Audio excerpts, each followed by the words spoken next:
Yeah, thanks, Dan, and thanks, Sepideh, for inviting me again.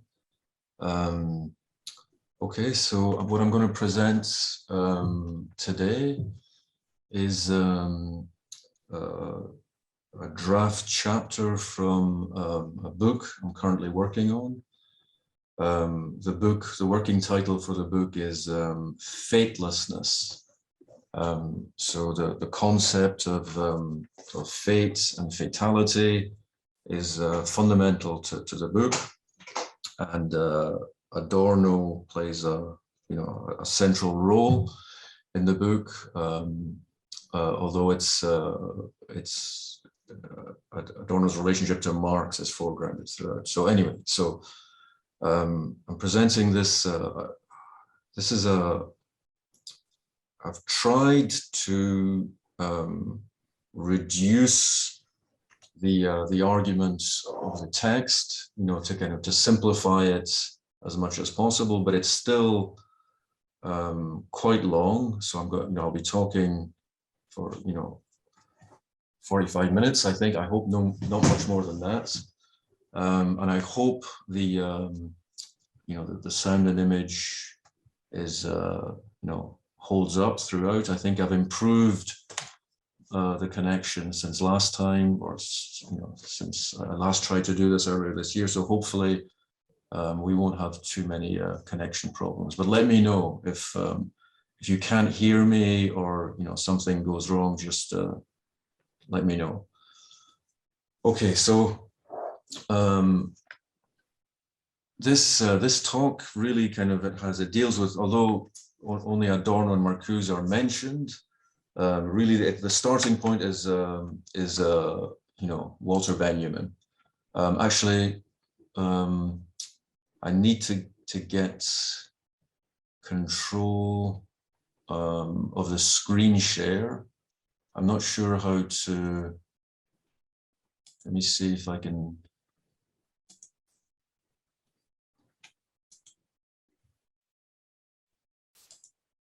Okay. You are sharing screen right now. We can see it. Okay, good. Everyone can see it. And okay, so the starting point is Walter Benjamin's famous description of the angel of history. Okay, so which I'm sure everyone is familiar with, but I'll just run through it one more time. So this is Benjamin's famous quotation, his ninth theses on the concept of history. There's a picture by Clay called Angelus Novus. It shows an angel who seems to be about to move away from something he stares at. His eyes are wide, his mouth is open, his wings are spread. This is how the angel of history must look. His face is turned towards the past. Where a chain of events appears before us, he sees one single catastrophe, which keeps piling wreckage upon wreckage and hurls it at his feet. The angel would like to stay, awaken the dead, and make whole what has been smashed. But a storm is blowing from paradise and has got caught in his wings. It is so strong that the angel can no longer close them. This storm drives him irresistibly into the future, to which his back is turned, while the pile of debris before him grows towards the sky. And what we call progress is this storm.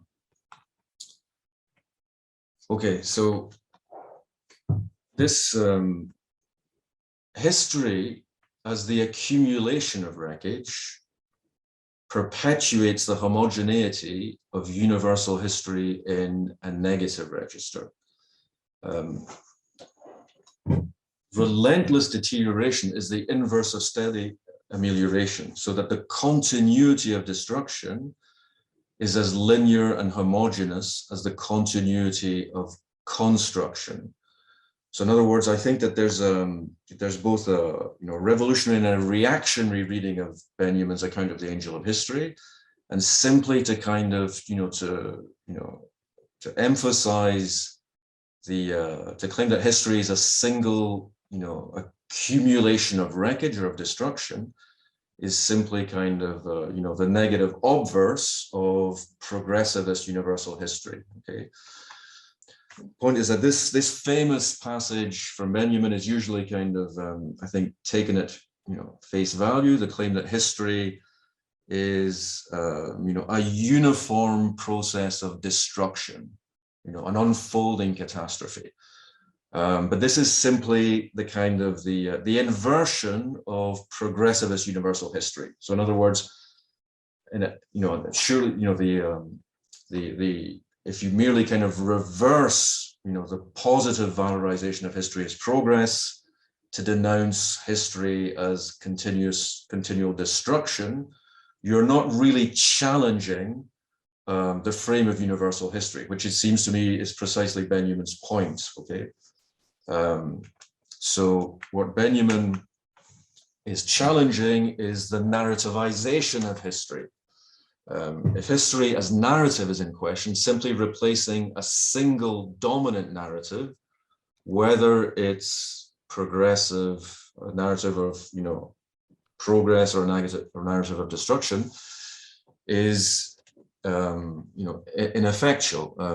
Replacing a dominant narrative with multiple subaltern narratives leaves the authority of narrative untouched and its possibility unquestioned. It seems to me it's the possibility of narrating history that Benjamin is calling into question. And the wreckage, if history is truly catastrophic, it's precisely what cannot be narrated, what cannot be kind of sequenced into a narrative or comprehended in narrative form. And I think that's the most radical kind of implication of Benjamin's thesis.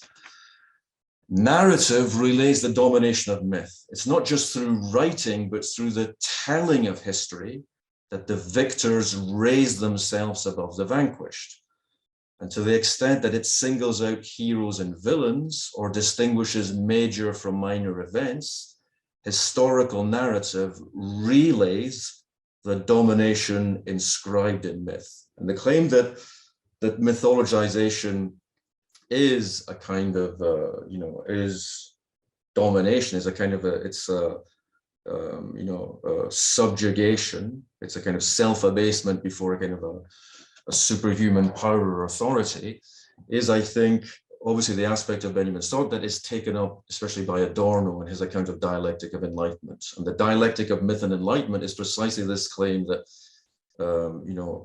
enlightenment remythologizes itself if it simply tries to encapsulate and comprehend history in a linear and uniform fashion.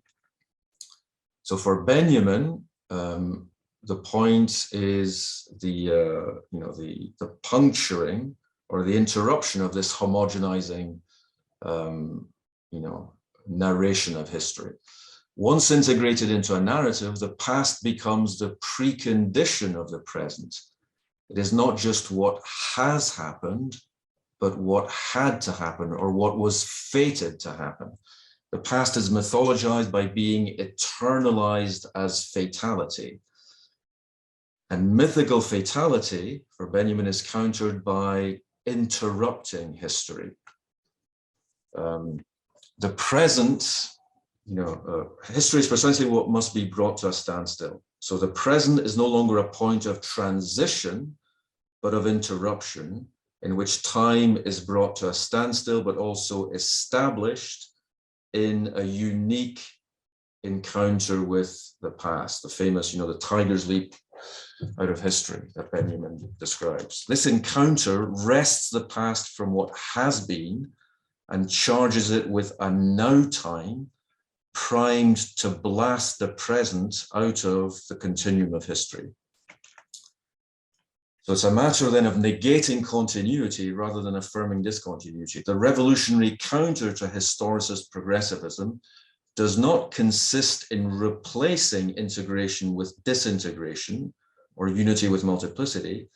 It consists rather in seizing continuity as a material to be acted upon, a fulcrum for constructing a discontinuity that is not already given as the absence of continuity. And Benjamin's famous image of the emergency brake, kind of pulling the emergency brake on the locomotive of history, is this kind of figures this idea of an active interruption of historical continuity, and then consequently, what Benjamin called, the messianic interval in Benjamin is the determinate negation of universal history, not its disavowal. It's not simply, you can't abstractly negate or disavow universal history, because you reconstitute it by disavowing it. So hence this gesture now, in this interruption of historical chronology, ties into a logic of redemption for Benjamin. Because it is no longer exclusively oriented towards a future waiting to be realized, the revolutionary activation of the present turns towards the past to release the future from what has been. And this is the logic of redemption. Revolution is the reordering of time, the liberation of the unborn, a reordering which entails liberating the unborn, without liberating unborn generations to come, without that liberation being won at the expense of the victims of history, the expense of the dead. Only the redemption of the dead can liberate the unborn. This is why it's a matter of redeeming, you can only liberate the future by redeeming the past.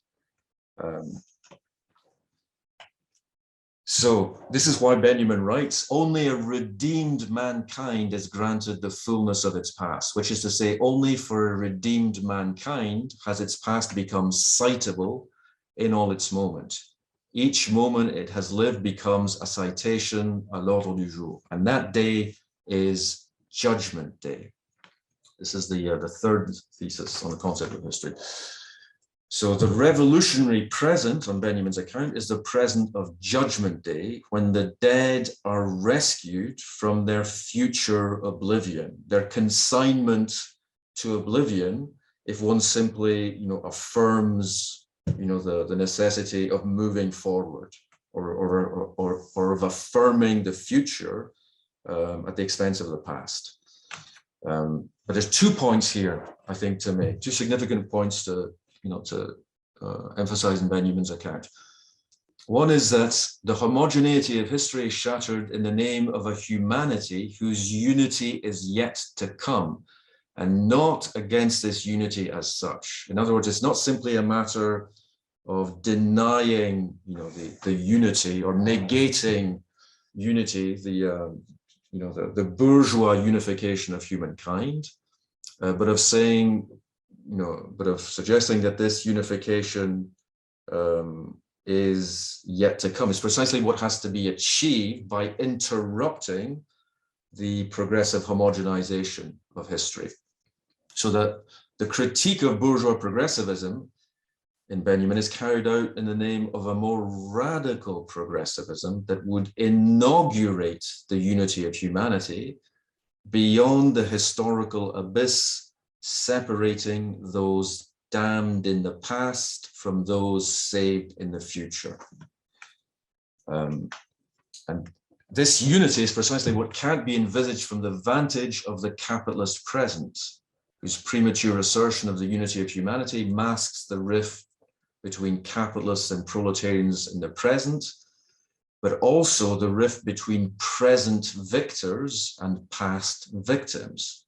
And this kind of insight of Benjamin is, I think, taken up by Adorno explicitly in his essay on progress, which I'm going to be looking at. So Adorno writes in the essay on progress, which is written, I think, in 1960, 61, 20 years after Benjamin's thesis on the concept of history. So Adorno writes, progress would be the very establishment of humanity in the first place, whose prospect opens up in the face of extinction. The second implication of Benjamin's account is that revolution is incalculable. The revolutionary present is no longer sequentially articulated with an antecedent past and future, with an antecedent past and a future consequent. It is part of, what he calls a monadological constellation, each fragment of which is seeded with time. Again, this is a Leibnizian trope in Benjamin's thinking, which Adorno is also kind of very interested in. But then this implies that historical development is no longer a condition of revolutionary possibility. And obviously this is, the critique of, historical determinism and I guess of the deterministic tendencies of a certain, I guess, kind of, vulgar kind of Marxism or misunderstanding of Marx's thoughts, prevalent in the early 20th century. Revolutionary opportunity then becomes historically incalculable. And as Benjamin puts it, every second is the small gateway in time through which the Messiah might enter. Okay, but if every second is a gateway opening onto the possibility of redemption, then this possibility transcends the order of possibility inscribed within historical time. And this means that messianic temporality is figured as vertically transecting the horizontal immanence of linear or historical time. Blasting the revolutionary present out of the continuum of history renders the possibility of redemption transcendent vis-a-vis the immanence of history. And here we come to the first version of the antinomy of progress. In other words, progress is equivocal in this kind of account. It's both. Progress has a redemptive face and an emancipatory face, but there's a tension between these two aspects of progress, of the concept of progress. The messianic interval institutes an antinomy between redemptive transcendence and historical immanence. If progress is redemption, i.e. messianic transcendence, then history is absurd because it is unnecessary. The Messiah could intervene to redeem humanity at any moment. But if progress is humanity's self-empowerment, its self-emancipation, it can only unfold through history, through the immanence of historical development, and therefore historical suffering, which is to say repression, colonialism, genocide, etc., becomes the condition of human progress. And Adorno formulates this antinomy perfectly in the essay on progress. So this is Adorno. If progress is equated with redemption as transcendental intervention per se, and by transcendental here I take him, well, I'm assuming he means something like messianic, then it forfeits, along with the temporal dimension, its intelligible meaning and evaporates into ahistorical theology. But if progress is mediatized into history, if it's mediated through history, then the idealization of history threatens, and with it both in the reflection of the concept as in the reality, the absurdity that it is progress itself that inhibits progress. So the cost of severing the present's ties to historical and antecedents and consequence is passivity towards transcendence. Messianic advent can only be passively awaited, not actively precipitated. But then progress, as the revolutionary inception of human history, is divinely dispensed. And the overturning of human subjection, a human, the self-empowerment, the emancipation of the human, requires another subjection of the human. The prostration before the divine, the Messiah or the God or whatever. The secular alternative to this premium on transcendence is the mediation of progress through history. And on this account, transcendence can only be achieved through immanence. But the mediation of progress in and through history renders the ultimate institution of humanity consequent upon its prior destitution. Because the progress of subjection, or what Hegel famously calls the slaughter bench of history, is necessary for the progress that is supposed to terminate subjection, which is to say communism as the kingdom of ends. So the rejection of any transcendent measure of progress turns history into its only measure. But the reification of history as the sole measure of progress turns history into the very transcendence it was supposed to abolish, what Adorno calls the idealization of history. So this is the antinomy, and the antinomy is especially kind of inescapable because the content of the concept of progress is necessarily social and historical for Adorno. So Adorno writes, without society, the notion of progress would be completely empty. All its elements are abstracted from society. If society had not passed from hunting and gathering horde to agriculture, from slavery to the formal freedom of subjects, from the fear of demons to reason, from deprivation to provisions against epidemics and famine, and to the overall improvement of living conditions, if one thus sought more philosophico to keep the idea of progress pure, and say to spin it out of the essence of time, it would have no content at all. So that's why. So it's precisely because the only positive content that can be given to the concept of progress is social and historical, that it seems that the dynamic that makes progress possible also implies an inescapable regression. There's a regressive element inherent in the dynamic of progress. The realization of progress is stymied by the same social and historical conditions that give it content, because those conditions harbor a regressive element. And the regressive element is the link between progress and domination. Okay, there's no progress without domination, first of outer nature and then of inner nature.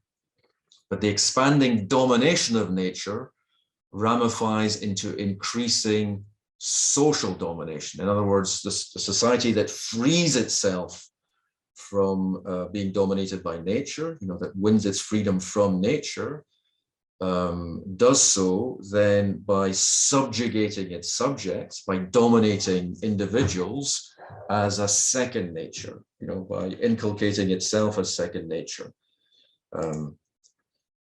So historical progress is conditioned by an antagonism between humanity and nature, as well as an antagonism, an intrahuman antagonism between human tribes, clans, tribes, and nations. And this antagonism, the perpetuation of this antagonism renders the fulfillment of progress impossible, and its dissolution threatens to undo all of the concrete achievements of progress. So then the question is fulfilling the concept of progress without cancelling its concrete social gains requires the reconciliation of this antagonism. But reconciliation only becomes possible through this antagonism by traversing what is unreconciled not only in the concept, but also between the concept and reality. This is Adorno's emphasis here. He's saying that the contradiction in the concept of progress mirrors a real contradiction, fundamental, a social contradiction. Okay, so this is Adorno again. Once the meaning of a concept, the concept of progress, necessitates moving to facticity, this movement cannot be stopped arbitrarily. Once the meaning of the concept of progress requires its realization, its concrete realization, then this movement of realization cannot be stopped arbitrarily. The idea of reconciliation itself, the transcendent telos of all progress, measured by finite criteria, i.e. reconciliation of humanity and nature, but also reconciliation of humanity as such, the abolition of divisions among human beings.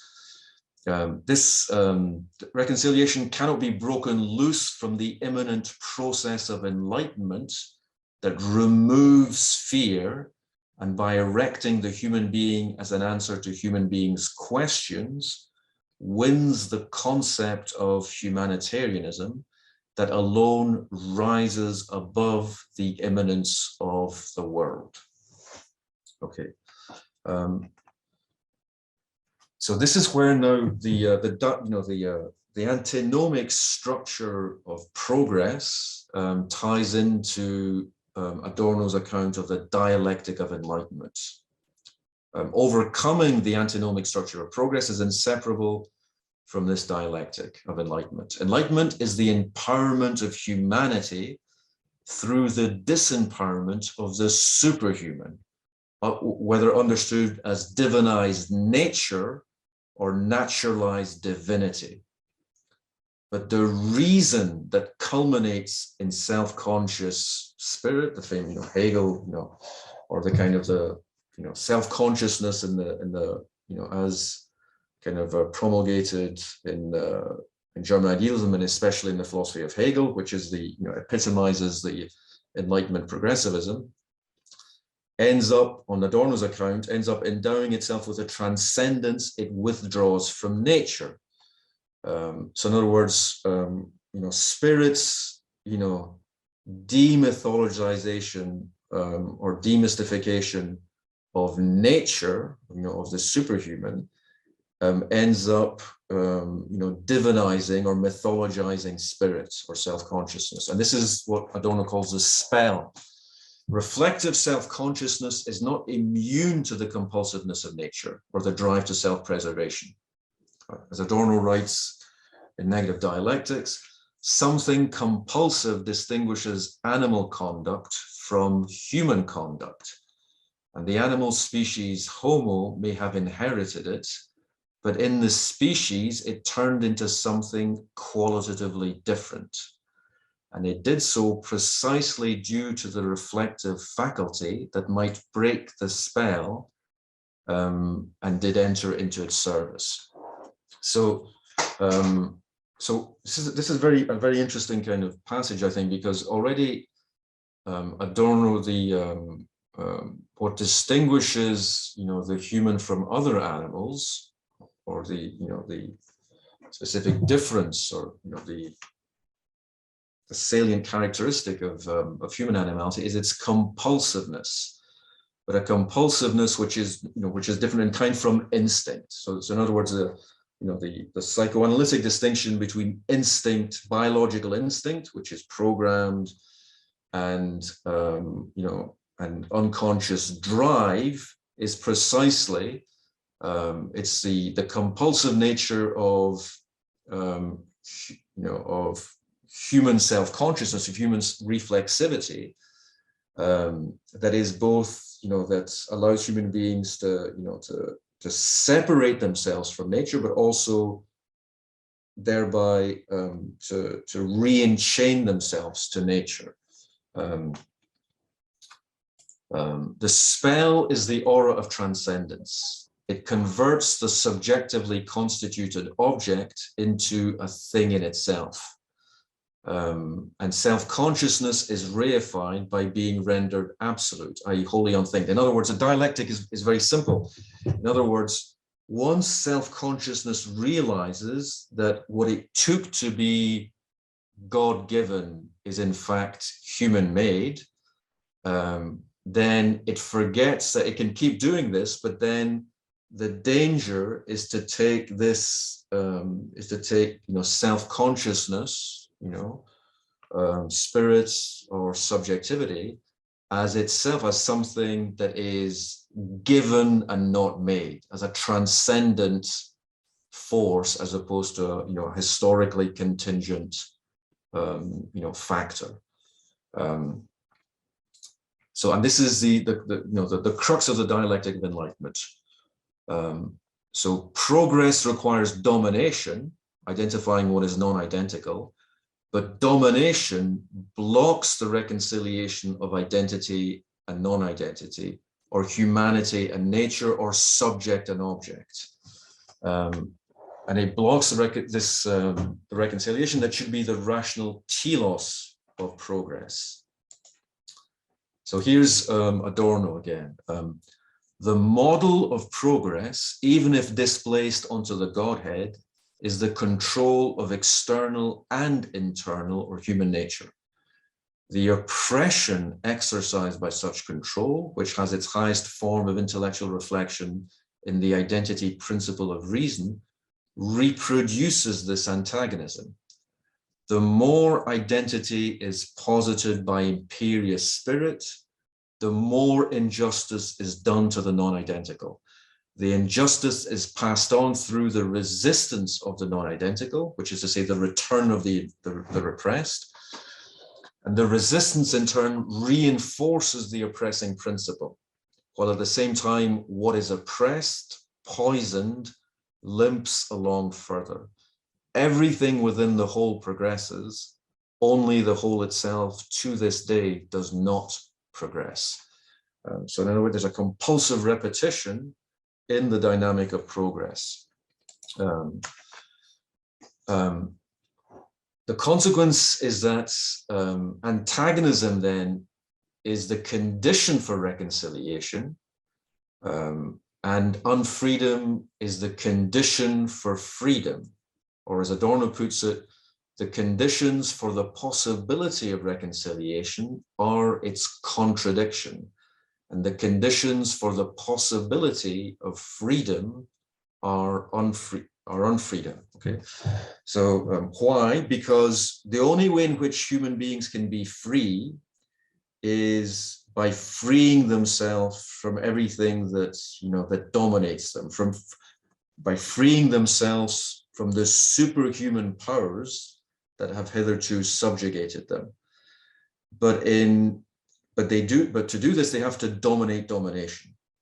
But the domination of domination repeats domination.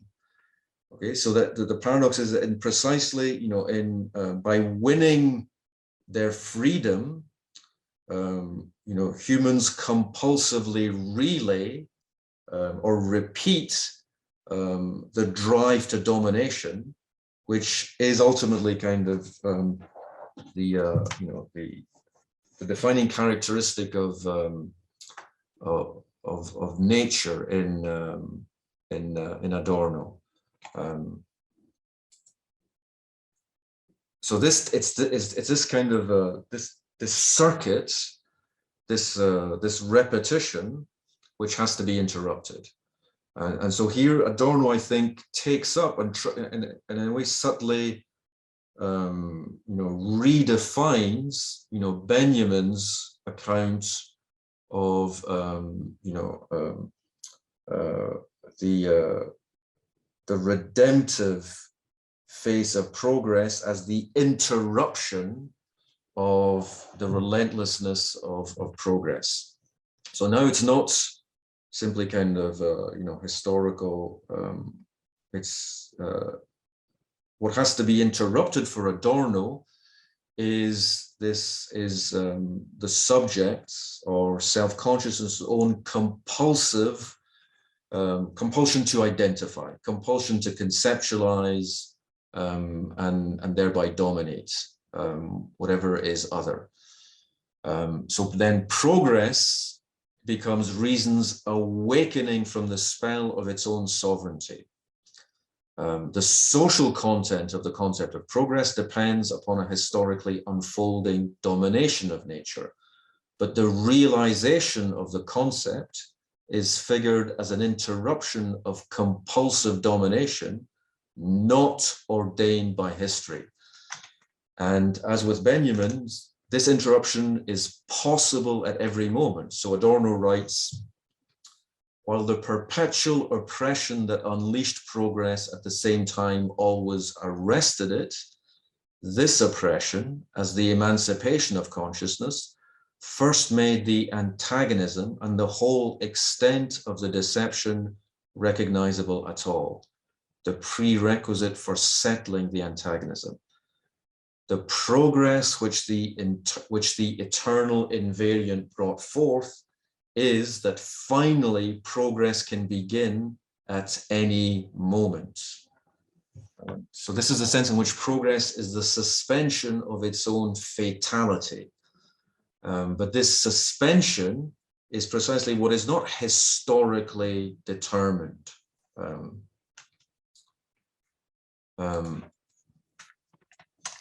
So Adorno continues. So in this sense, progress is breaking the spell. Progress means to step out of the magic spell, even out of the spell of progress that is itself nature, in that humanity becomes aware of its own inbred nature and brings to a halt the domination it exacts upon nature, and through which domination by nature continues.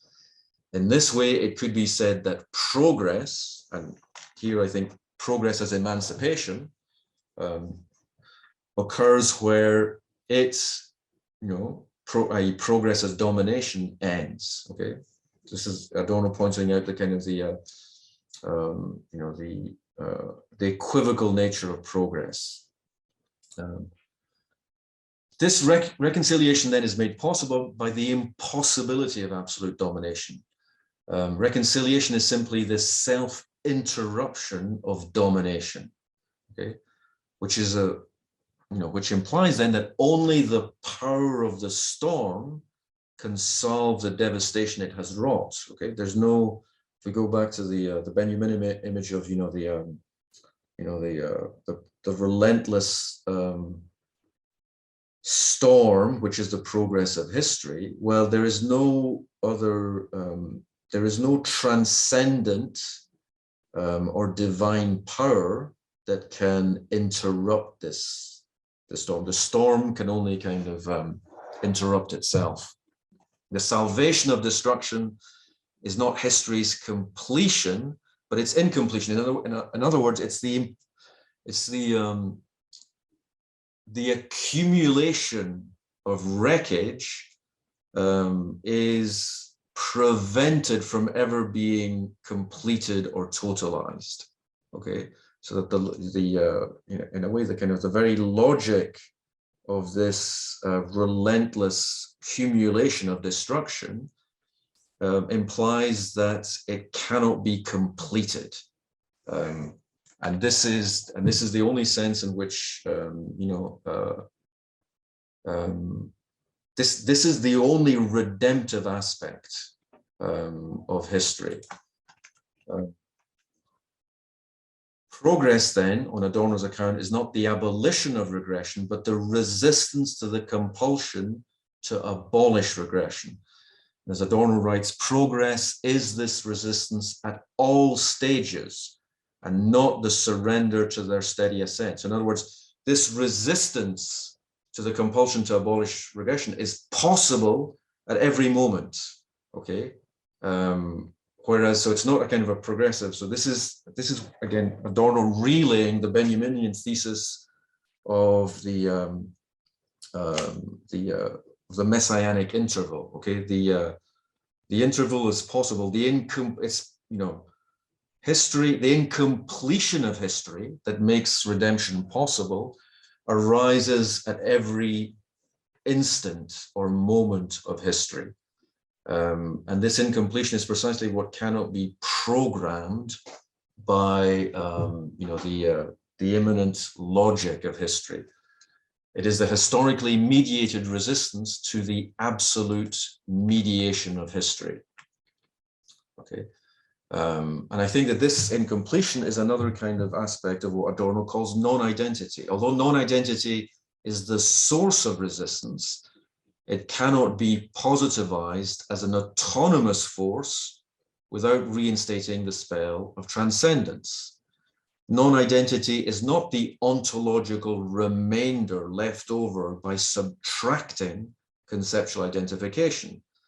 Instead, it is generated in and through identification as its ineliminable underside. It is the failure of identification. Every identification, fails, is incomplete, and non-identity is the residue of this attempt. So in this regard, then, non-identity stands to identity as the unconscious stands to consciousness for Freud. Just as the drive does not pre-exist repression, non-identity does not pre-exist identification. The conceptual problem for Adorno then becomes that of accounting for the possibility of resistance in terms of repression, since it is precisely identity's repression of non-identity that fuels the dialectic of enlightenment. So then the question is, what is the source of the resistance to repression, or the condition for the interruption of domination? Reflection cannot disenchant itself. Critical self-reflection does not suffice to break the spell of enlightenment, as we saw, because there's a compulsive element in, even allegedly critical self-consciousness on Adorno's account. And especially the self-sufficiency of rational reflection perpetuates the spell of transcendence. So this is why Adorno suggests that reason must transition to praxis by seeing itself as a mode of social behavior. Reason, in a way, kind of breaks the spell of its own autonomy, and sovereignty, by understanding itself, by understanding its, the social basis of its power. It's ultimately, however, however elevated its manifestations and whatever dizzying height it attains, these are sublimations and complications of modes of social behavior. So then this means that the transition, which is to say the transition to praxis, can't be ordained through reason's comprehension of its relation to social practice. In other words, there's no kind of there's no totalizing theory that tells you what is to be done, at a given historical moment. So that dream, that kind of the dream of kind of programmatism, the claim that there's a theory that there's a theory of the relationship between forces and relations of production that determines what is to be done at any kind of given historical juncture. No, that is precisely that. The fantasy of such an account is precisely what prevents the necessary transition to practice. To seal the gap between theory and practice is to reinstate the identification of subject and object that perpetuates domination. Okay, so this is the theoreticist temptation, which Adorno rejects. But on the other hand, there's also a practicist temptation. The resistance cannot stem from activism either, because, or at least a certain kind of form of activism, whose spontaneity colludes with the totality against which it is protesting. This is Adorno's kind of rejoinder to the student activists, who he, Adorno is not simply rejecting practice and activity, but he's saying that there's a kind of there's a knee-jerk or purely reactive praxis which merely relays the domination of the social totality, and therefore is incapable of truly resisting it. So for Adorno, it's the non-identity of theory and practical activity that allows for resistance as the interruption of domination. And if domination is repression, then resistance is the negation of repression, which is the primary negation.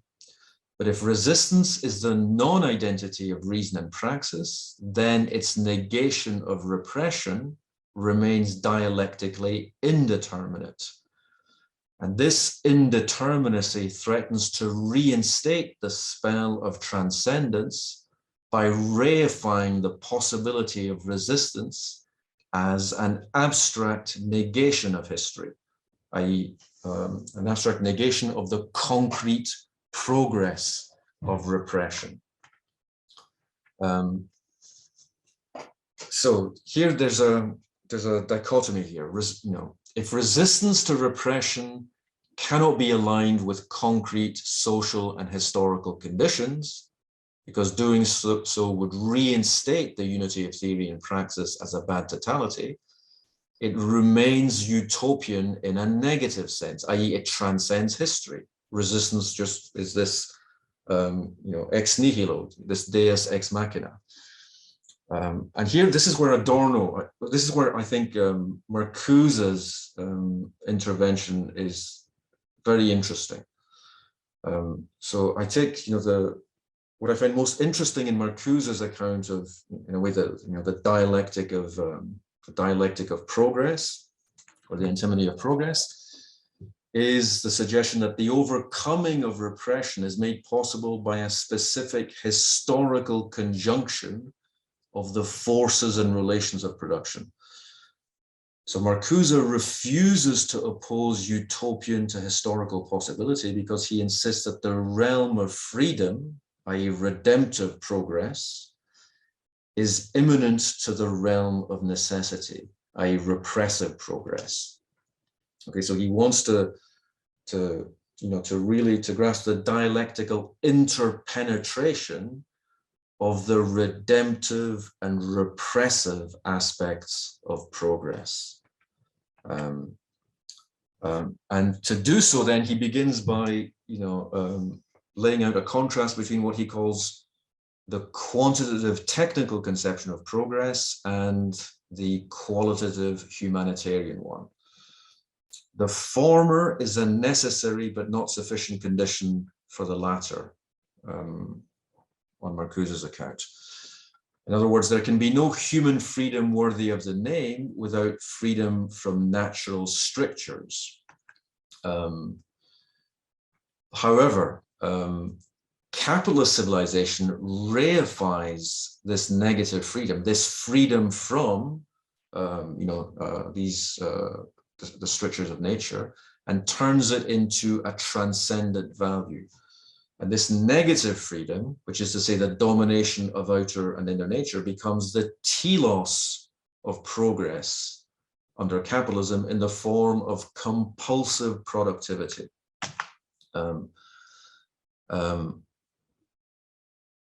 This renders, this negative conception renders transcendence autonomous, okay? It automates transcendence. Freedom from libidinal gratification is not only transcendence, but the autonomy of transcendence. In other words, freedom from, compulsion, from instinct and compulsion, is not simply kind of the transcendence of nature, but a transcendence which becomes, self-directing.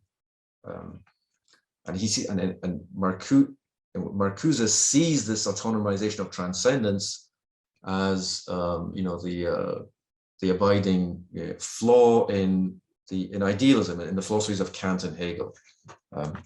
So Marcuse writes, just like the productivity to which it belongs, that this transcendence that is essential to freedom finally appears as an end in itself. Kantian freedom, noumenal freedom, is simply the kind of freedom from every kind of, from every kind of pathological inclination of the human animal. But then this, freedom becomes simply identified with the negation, the abstract negation of, pathological inclination. And it becomes, what Marcuse calls a contentless transcendence. It's contentless because the autonomy of production, i.e. capitalism, becomes the transcendent end to which every human goal must be sacrificed. Just as the moral law becomes, the ultimate end to which every hypothetical imperative or instrumental injunction must be sacrificed in Kant's moral philosophy. In capitalist production, production for the sake of production becomes the ultimate end to which every other human activity is subordinated. So this means then that progress requires productive renunciation, the repression of satisfaction that transforms individuals from bearers of the pleasure principle into bearers of labor power. And through this repression, libidinal energy is released for unpleasurable but socially productive labor. But the social sublimation of pleasure presupposes a prior interiorization of repression. The introjection of external sanction in the form of the superego enables the divestment of individual satisfaction for the sake of collective gratification, and hence the productive sublimation of libido. And here Marcuse is simply kind of paraphrasing Freud's account in Civilization and its Discontents. So this generates another version of the antinomy of progress. Okay, this is Marcuse's version of the antinomy. Collective repression enforces the self-repression of the individual, which in turn consolidates collective repression, which then further intensifies individual repression. And this circuit of self-reinforcing repression underlies what Marcuse calls the automation of progress. But this automation is driven by negation. The repression of individual satisfaction that enables collective satisfaction is seconded by a repression of collective satisfaction. Thus, the repression of satisfaction, whether individual or collective, serves only the limitless expansion of capital. And this means that the progress of the means to satisfy human needs must negate this satisfaction to perpetuate the progress of those means. So, as Marcuse puts it, just as progress becomes automatic through the repressive modification of instincts, so it cancels itself and negates itself, for it prohibits the enjoyment of its own fruits, and in turn, precisely through this prohibition, it augments productivity and thus promotes progress. So this is the vicious circle of progress on Marcuse's account. Individual enjoyment is sublimated to ensure social productivity, but collective enjoyment is sublimated to enforce individual productivity. Or as Marcuse puts it, progress must continually negate itself in order to remain progress. Inclination must continually be sacrificed to reason, happiness to transcendental freedom, in order that through the promise of happiness, men can be maintained in alienated labor, remain productive, keep themselves from the full enjoyment of their productivity, and thereby perpetuate productivity itself. So the consequence for Marcuse is that the progress of domination ultimately undermines the need to dominate. And his reasoning is as follows. So according to Marcuse, this circle is a function of historically specific relations of production, and thus is bounded by an internal limit. And this limit is the point at which the progress of repression generates such an abundance of means for this, the satisfaction of desires, that they negate the needs which made repression necessary. Or as Marcuse puts it, the technification of domination undermines the foundation of domination. So this means that the quantitative increase of repressive means, the advancement in the progress in the technical sense, technical progress, yields a qualitative decrease in the need to repress. Renunciation yields such an abundance of means for satisfaction that these cancel the need for renunciation. Or repression produces a surplus of satisfaction that negates the satisfaction of productive repression. So here, and this is Marcuse's kind of summary of his dialectical arguments. Okay, the achievements of repressive progress herald the abolition of the repressive principle of progress itself. It becomes possible to envisage a state in which there is no productivity resulting from and conditioning renunciation, and no alienated labor, a state in which the growing mechanization of labor enables an ever larger part of the instinctual energy that had to be withdrawn for alienated labor to return to its original form. In other words, to be changed back into energy of the life instincts. And he continues, alienated labor time would not only be reduced to a minimum, but would disappear, and life would consist of free time. A qualitatively different reality principle would replace the repressive one, transmuting the entire human psychic as well as socio-historical structure. Sublimation would not cease, but instead, as erotic energy, would surge up in new forces of cultural creation. So Marcuse's account is the self-sublimation of repression transforms the reality principle. Okay, the contradiction between individual and collective gratification is what conditions capitalism's reality principle. Renunciation is the condition for reconciling individual and collective interests. The reality principle in Freud is simply what is necessary. Okay, it's what obstructs the satisfaction of pleasure.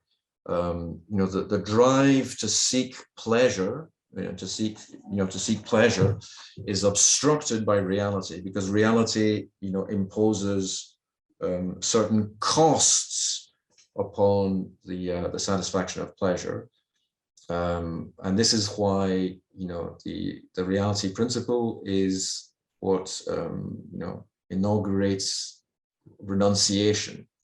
In other words, the social being must sacrifice its desire for pleasure in order to to ensure its survival, and this is the reconciliation of individual and collective interest.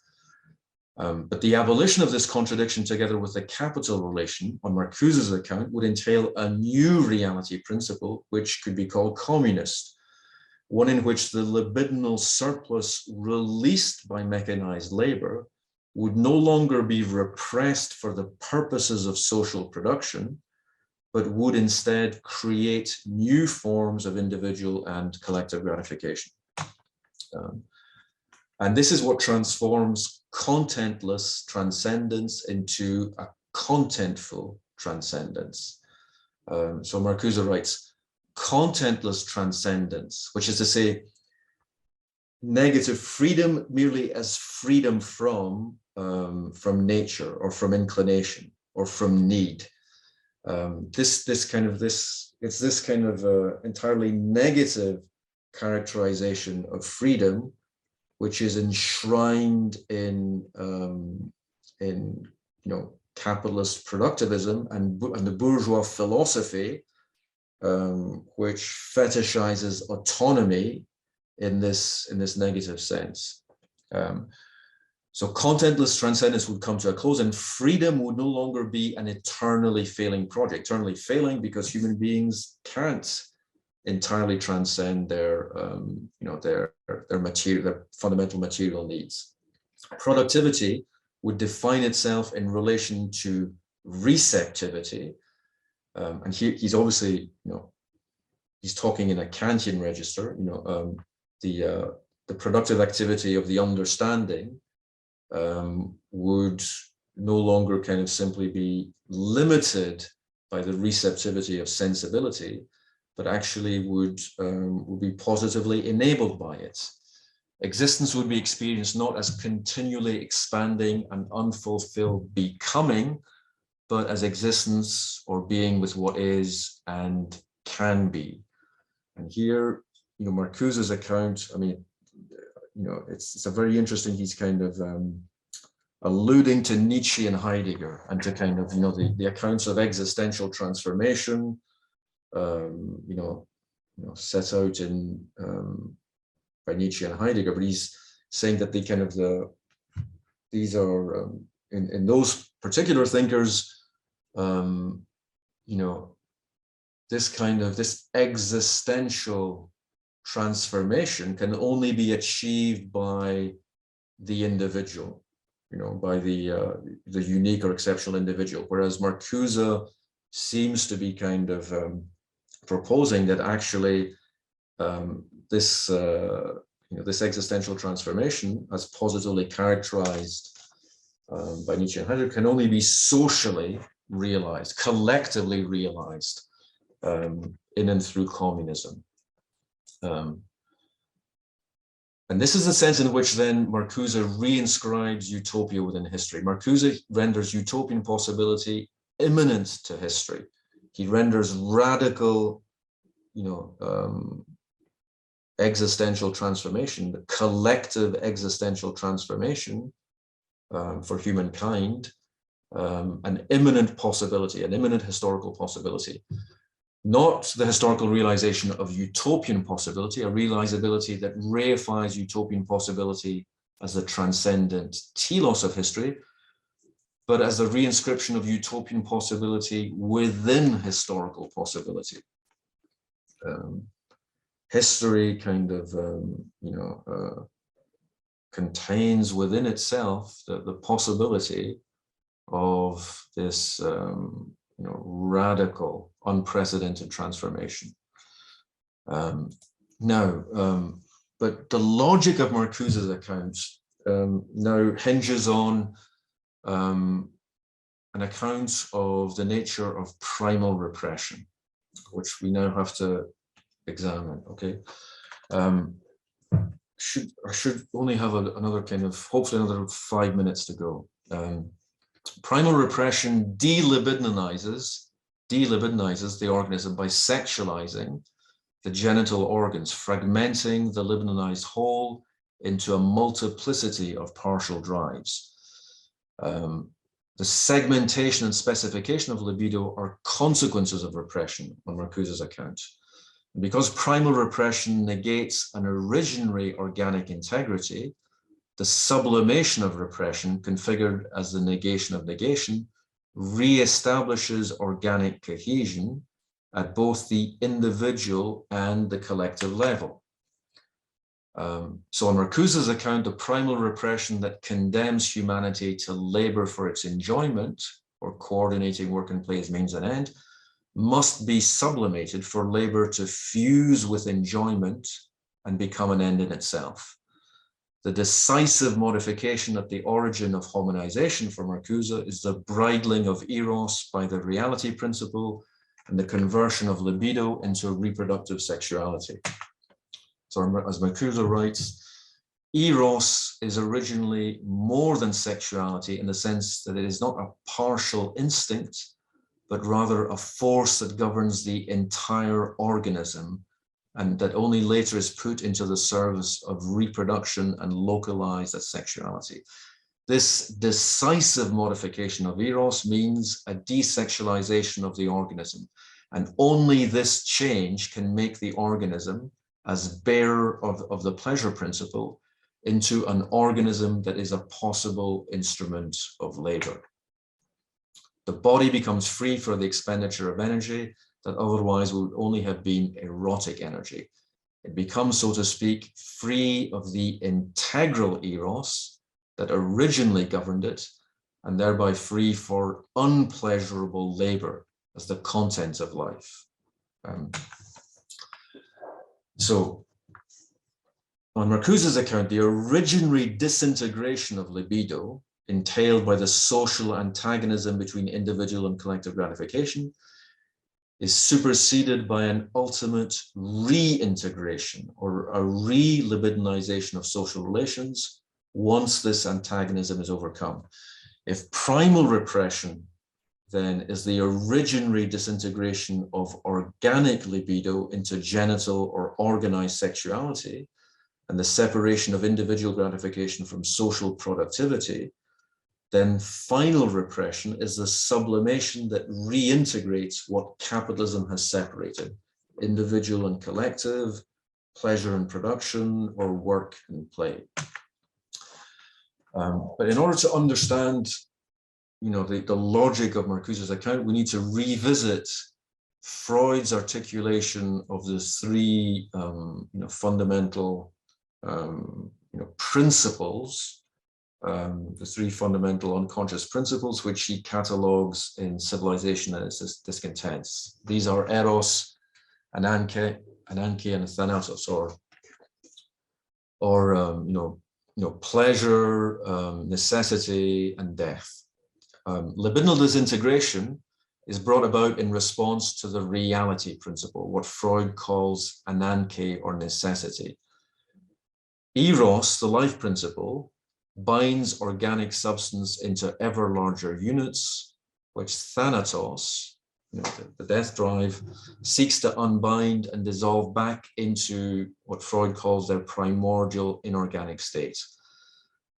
In order to preserve its living substance, eros must accommodate itself to ananke, or necessity, since self-preservation requires adaptation to the environment. Eros and ananke are related as organic interiority to inorganic exteriority. Binding activity becomes constrained by inert material structures.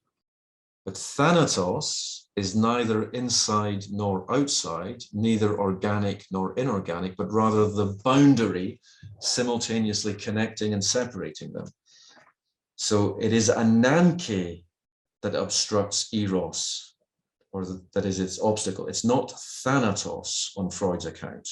And Freud writes, thanatos is a residue left behind by eros, a residue which escapes our notice unless it is revealed through being alloyed with eros. So this implies then that the death drive is not opposed to eros, it is the unbound residue of its binding activity. But if libidinal synthesis is constrained by necessity, then thanatos is the unbound surplus resulting from pleasure's accommodation to survival. And this unbound surplus sticks to repression as its residue, just as it fuels the re-libidinization of production. But if disintegration is not simply the opposite of integration, then the line from primal to sublimated repression or from negative to positive freedom cannot be drawn through the negation of negation.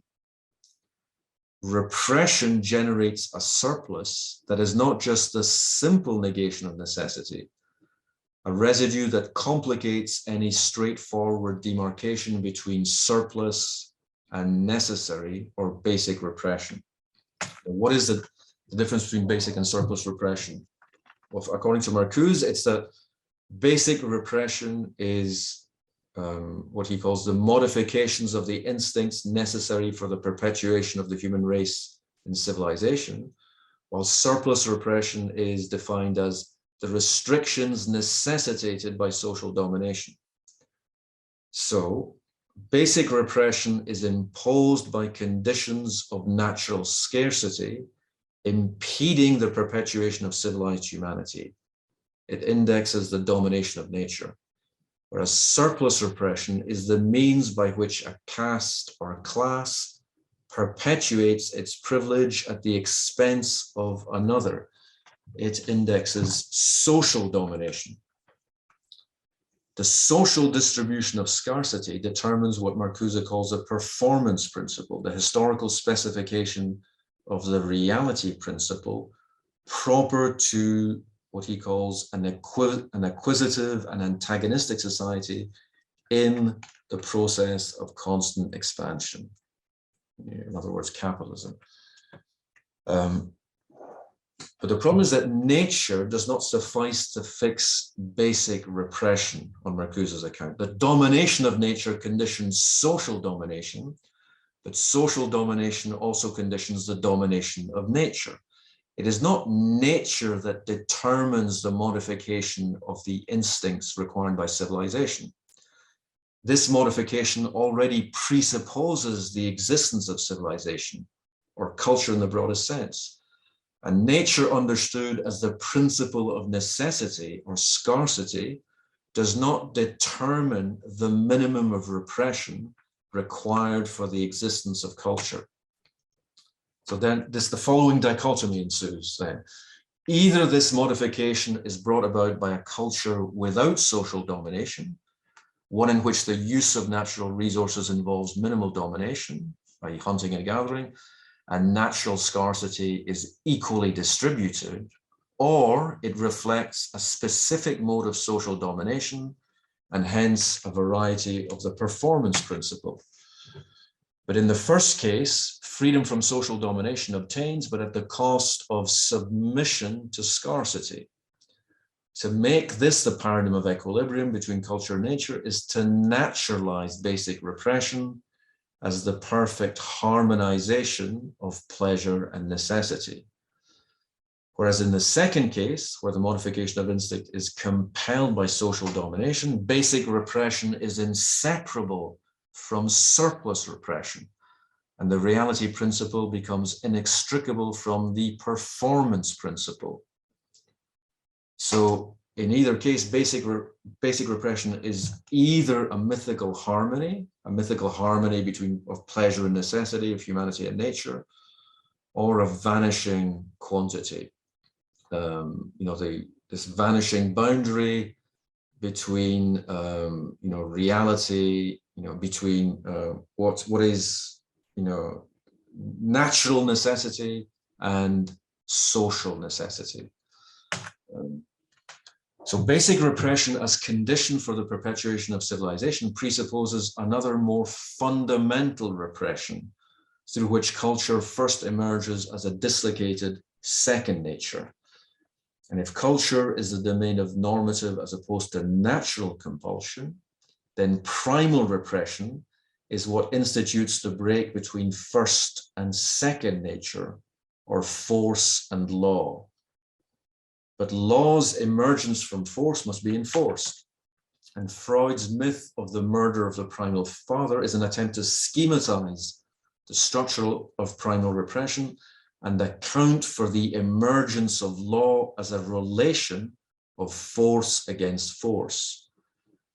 So this means that Freud's myth should not be understood as a narrative about how culture, which is to say the domain of law, emerged from nature, the realm of force, but as a dialectical schema explaining why repression is always already operative in culture. Freud's schema is dialectical because it's logically paradoxical. Repression is both the origin and the consequence of culture.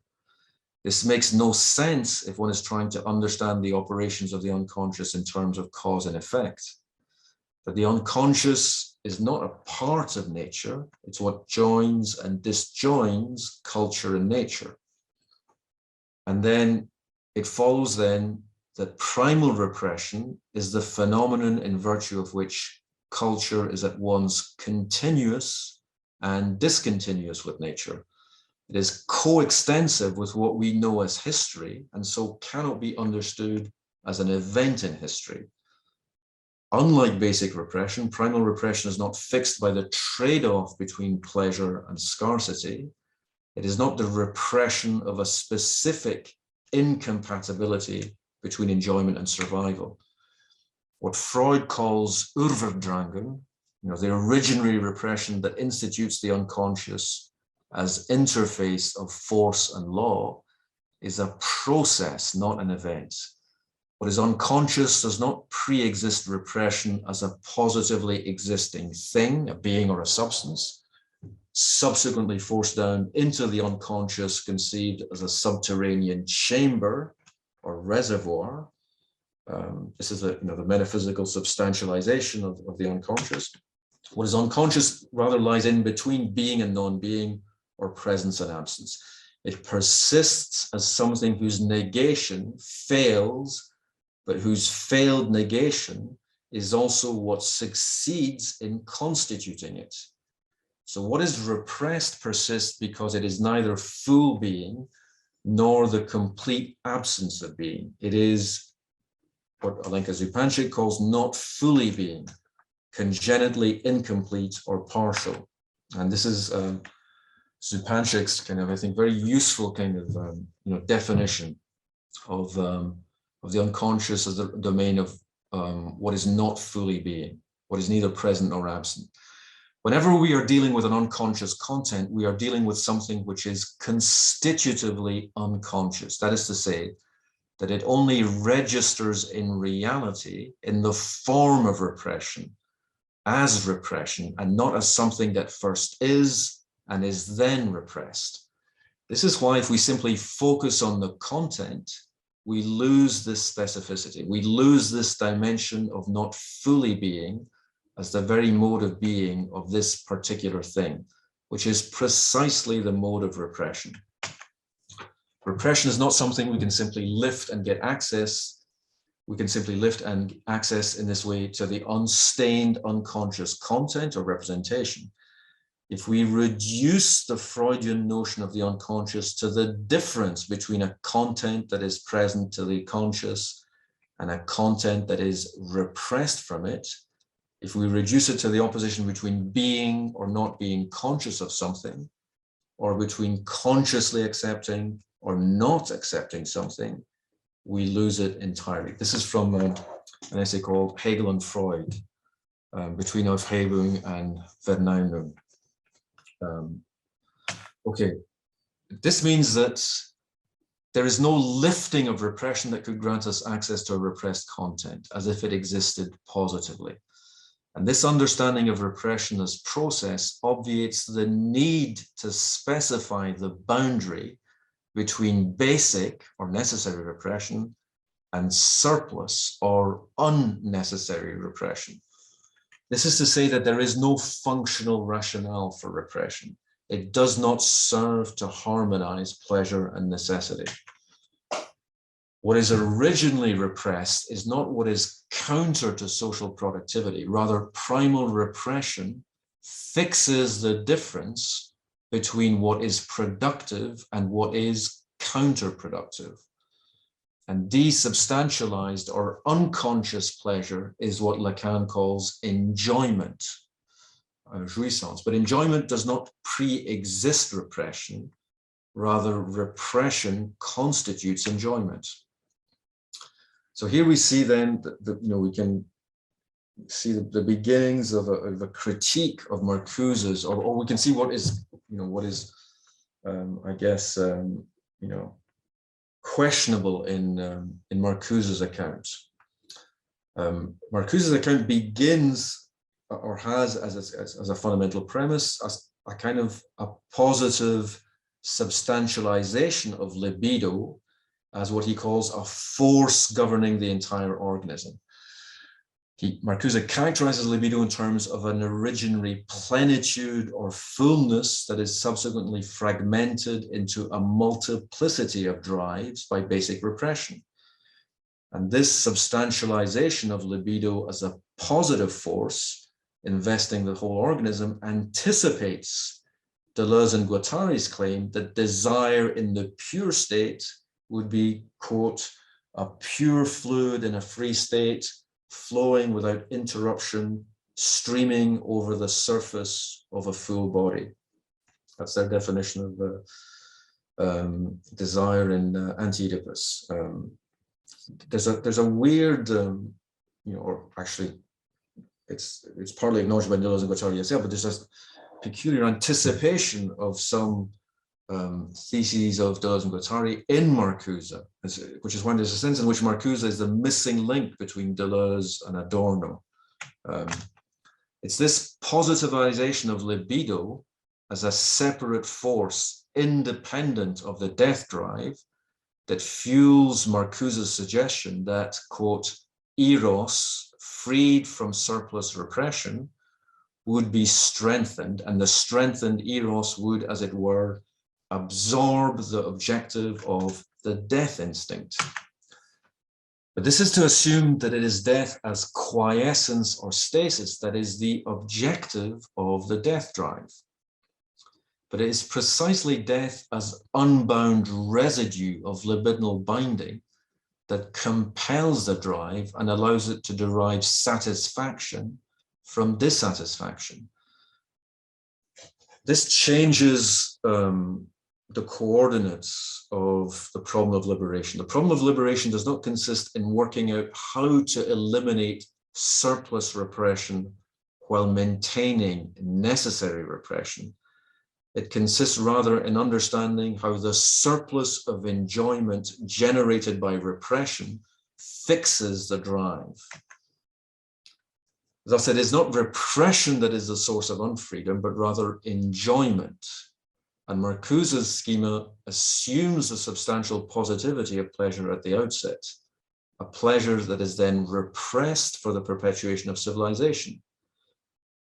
But this basic repression, fixed by the satisfaction of needs, is in fact inextricable from a surplus repression fixed by the unequal social distribution of needs. For Marcuse, surplus repression is overcome when repression produces a surplus of satisfaction that negates the satisfaction of productive repression.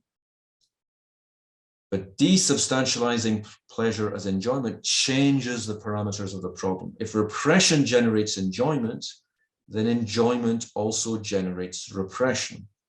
Or as Zupančič puts it, repression always protects some enjoyment, whereas enjoyment could also be said to protect certain repressions. So liberation does not consist in overcoming repression, but in exposing what is repressive in enjoyment, or as Zupančič puts it, in locating and naming the points where the repression of some aspect of this reality is being actively sustained. If the distribution of scarcity is fixed by social relations, so is the distribution of enjoyment.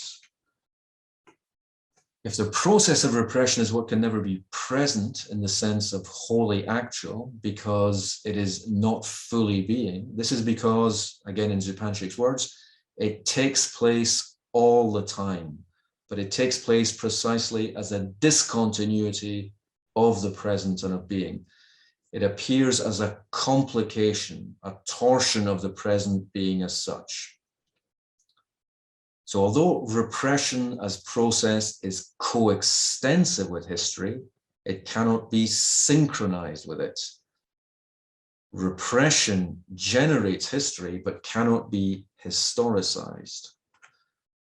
This means then that the exclusive alternative between structure and process is subverted by Freud, but just in a way, I think, which usefully complements its subversion by Marx, because Marx's genetic reconstruction of social relations in capital is, and here I'm quoting Wolfgang Fritz Haug,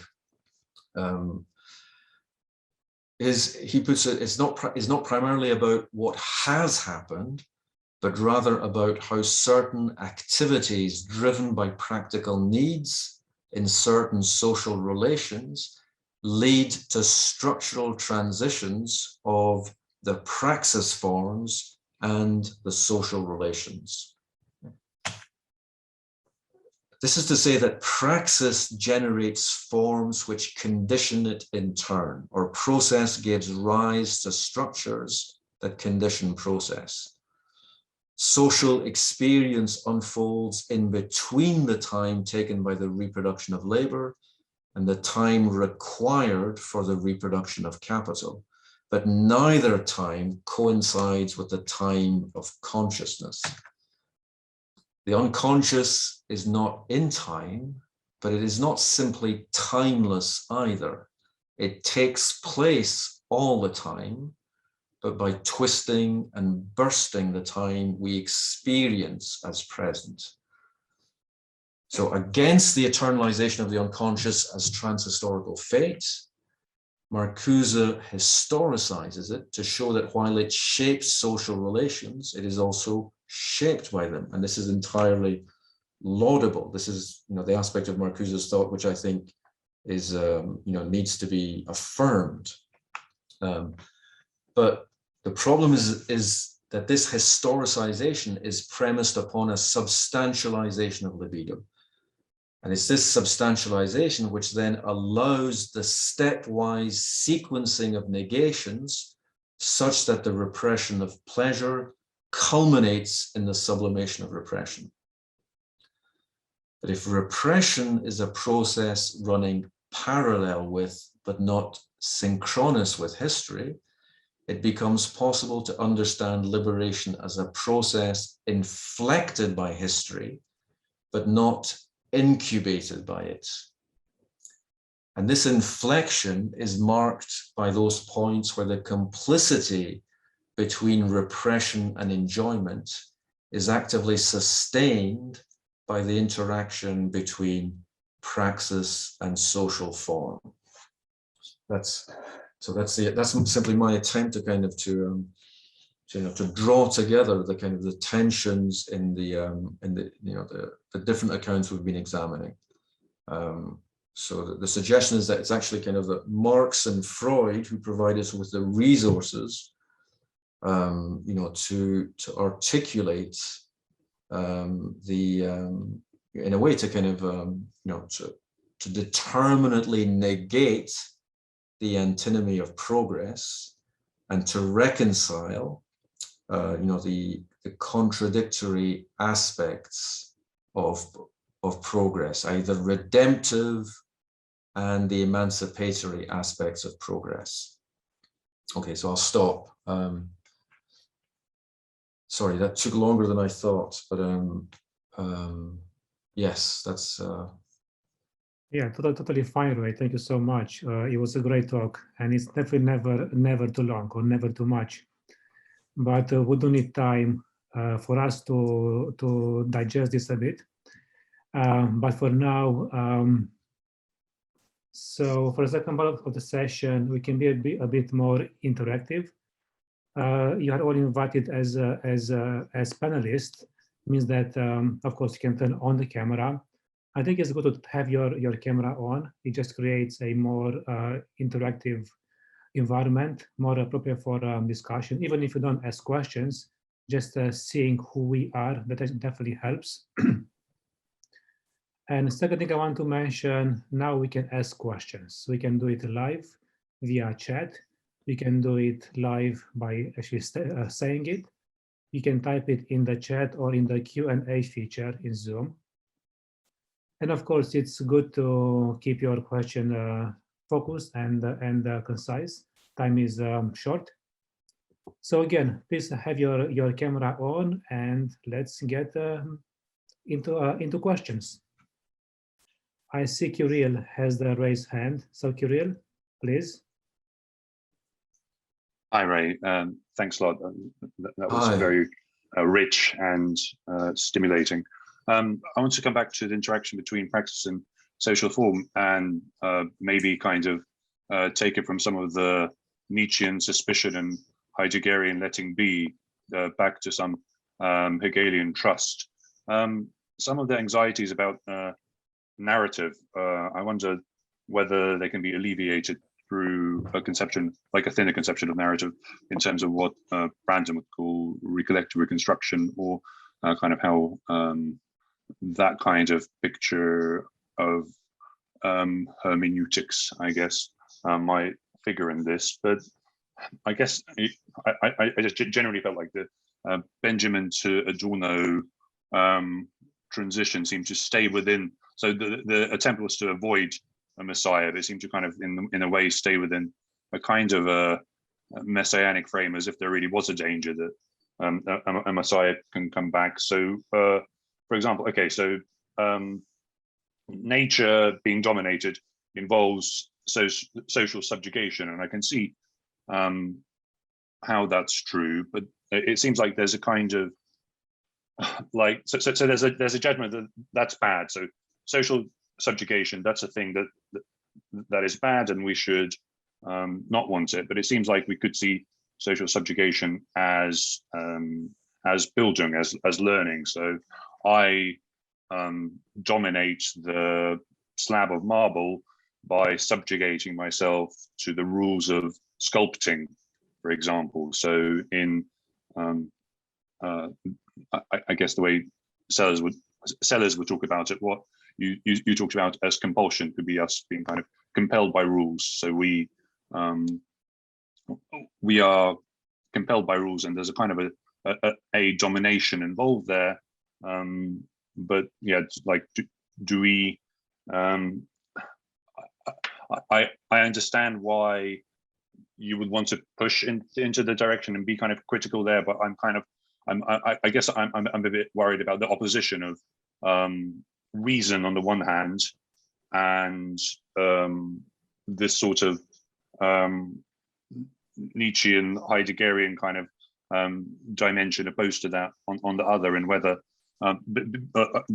just to finish, so like in sculpting, it seems like the marble and my reasoning about the marble is very much structuring my sculpting, and that's a kind of a progress I'm making in just that might be rephrased as self-determination, in that kind of Hegel / Spinoza sense of necessity that's a bit different. Yeah, those are a few things. Sorry, that wasn't very clear. No, thanks. I mean, there's a lot. Your question has a lot of facets to it. I mean, so I guess if I start with the first thing you asked about narrative, is it necessary to kind of is the narrating is a kind of retrospective narrative about who we are and how we became who we are, necessarily complicit with oppression and injustice. That's a difficult question. Yes, I mean, look, but the problem is that the Brandomian kind of a narrative where, well, very simply, the problem would be that it's hard to see how this kind of Brandomian proposition about the need to forgive our predecessors, to give the most charitable kind of hermeneutic interpretation of their motivations and achievements, so as to kind of to make them optimally rational and benevolent, so that we can see that, so we can salvage the rationality, the kind of the imperfect rationality or the incomplete rationality of actuality, is that, for the thinkers we're looking at in particular, that this is just, it's too Hegelian in the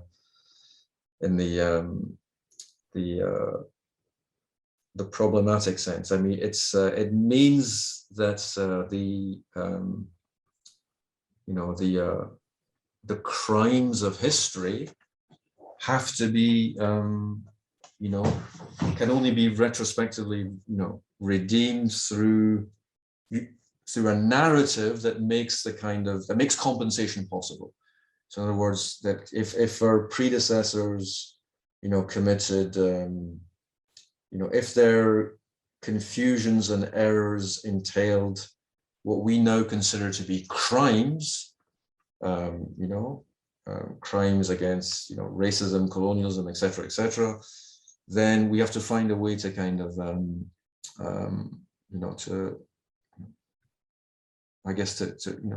to forgive or redeem them. So in order to, if we want to hold on to any hope of, improving conditions in the present, okay? And to which, the kind of the Marxian rejoinder is that it's not necessary to,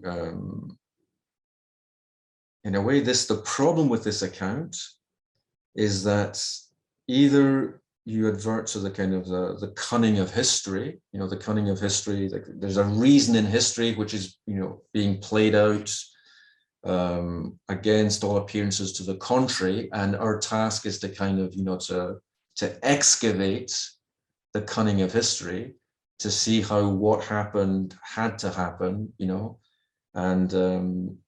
and that's, then, the objection is that this becomes, that the slaughter bench of history is redeemed, but only redeemed by the narrative and not by the realization that the narrative perpetuates the injustice, and we have to intervene now in history to transform the world.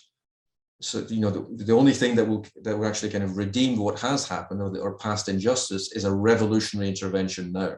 But this revolutionary intervention is incompatible with, charity or trust towards the kind of, the benevolent intentions of our predecessors. I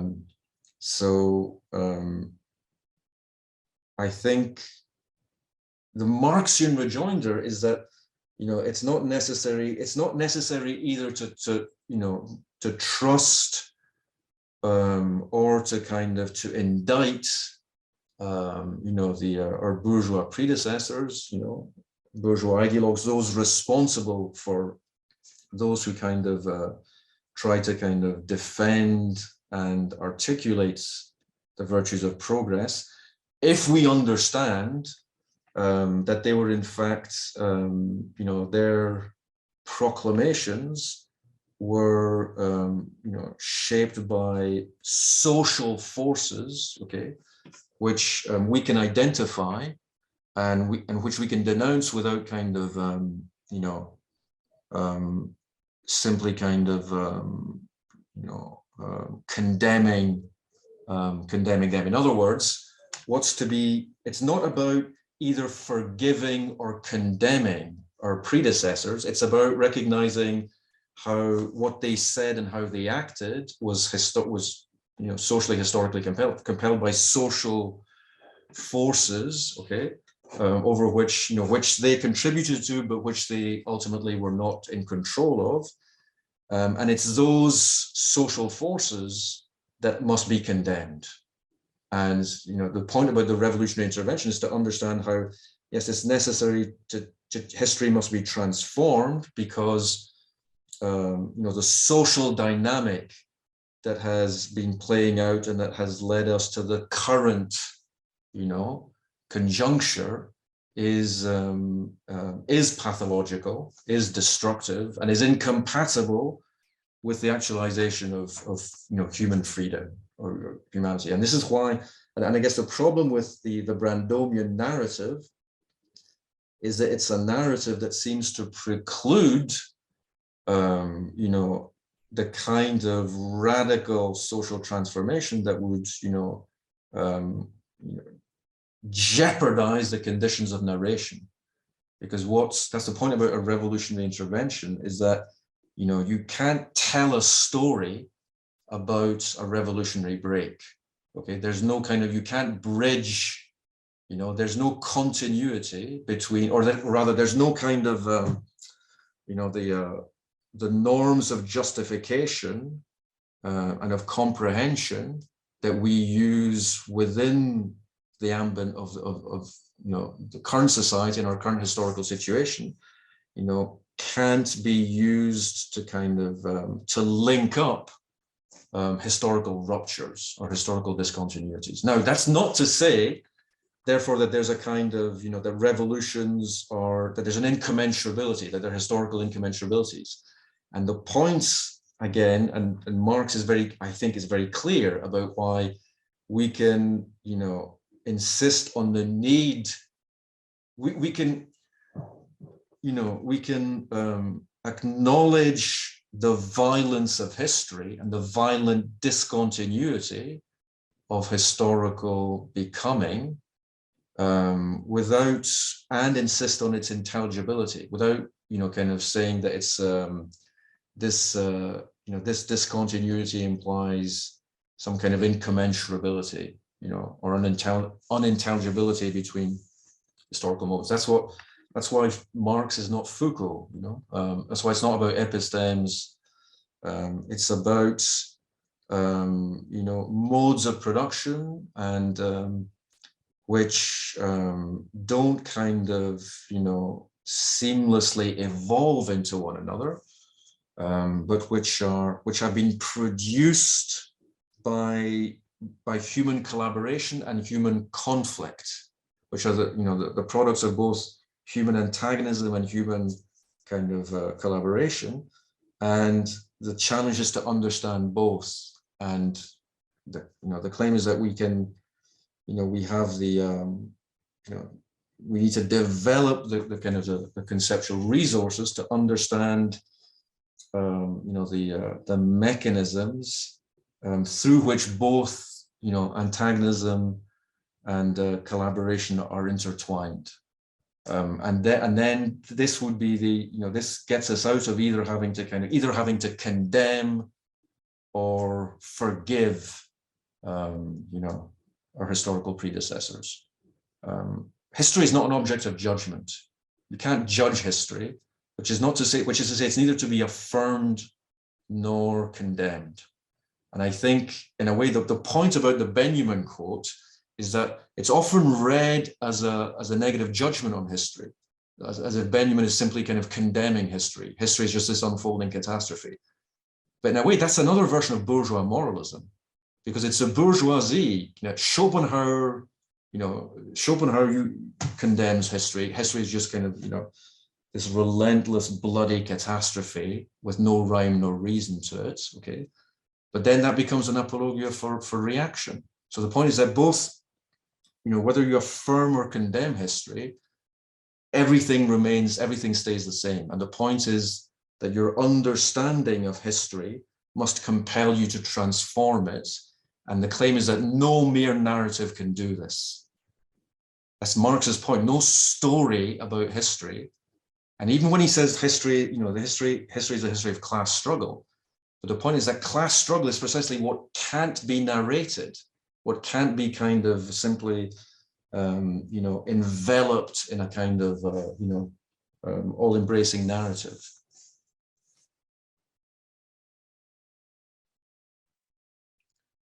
Okay, great. Thank you, Ray. I'm looking at the chat, looking for questions. Just a quick one in the chat for Dishant.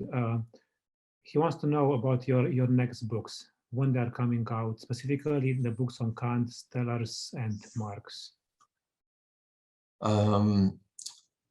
sometime in 2060.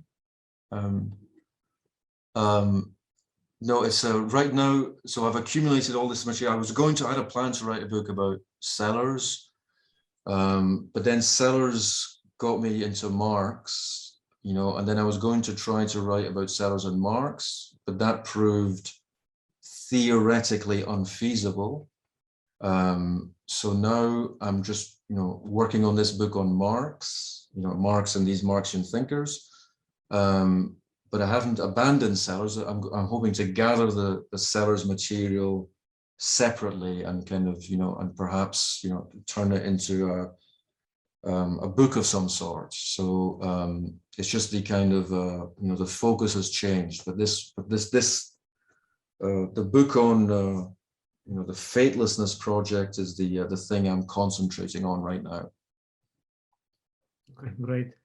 I see raised hand from Mario. Mario, free to unmute and ask the question. Thank you. Yes, hello. Okay, hello, Ray. Thank you for the presentation. It was most insightful.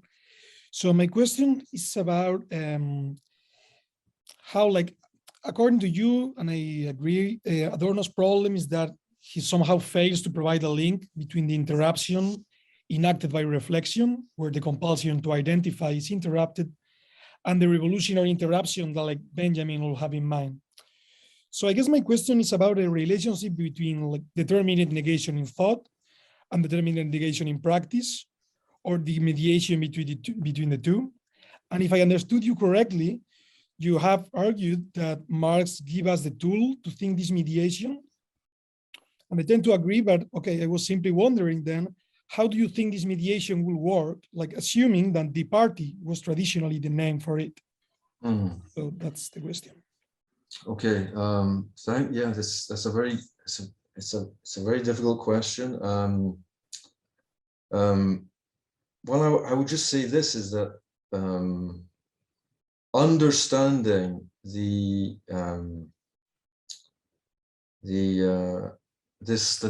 dynamic between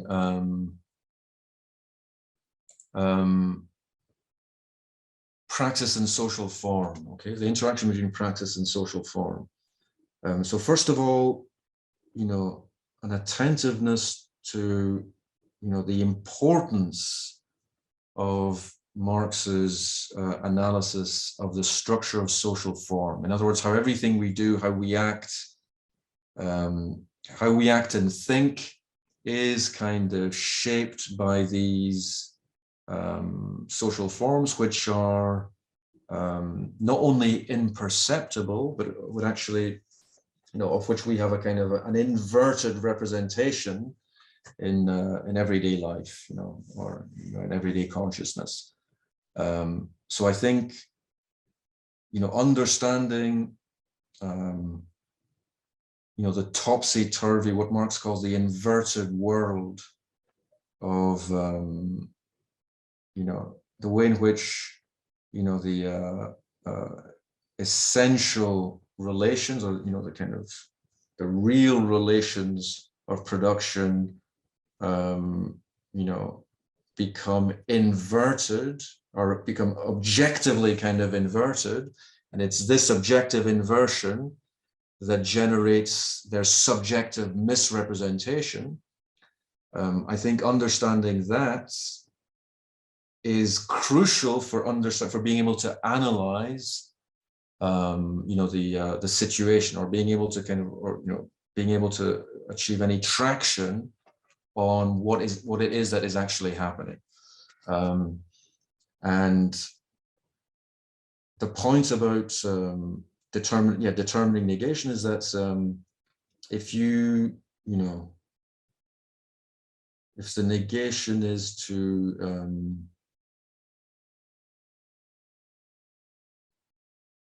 to destroy the the workings of this kind of the social machinery, and as you know, facilitated by these forms, then we have to,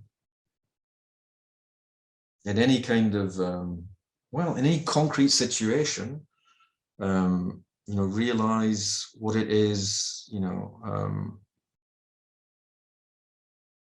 what economic, you know, I guess what, you know, what economic factors are in play. I mean, I'm talking, you know, I live in Lebanon. To understand what's happening here, to understand the social crisis that is unfolding, it's obvious that it is driven by the activities of bankers and the complicity between, you know, the banking sector and this, you know, sectarian system, and you know, understanding, you know, who the proper targets of political intervention should be is something that's, you know, I guess that's the simplest way of understanding what it is to determine negation or determining negation. So theoretically, so look, I mean, to answer your question, is that theoretically, I think, you know, there has to be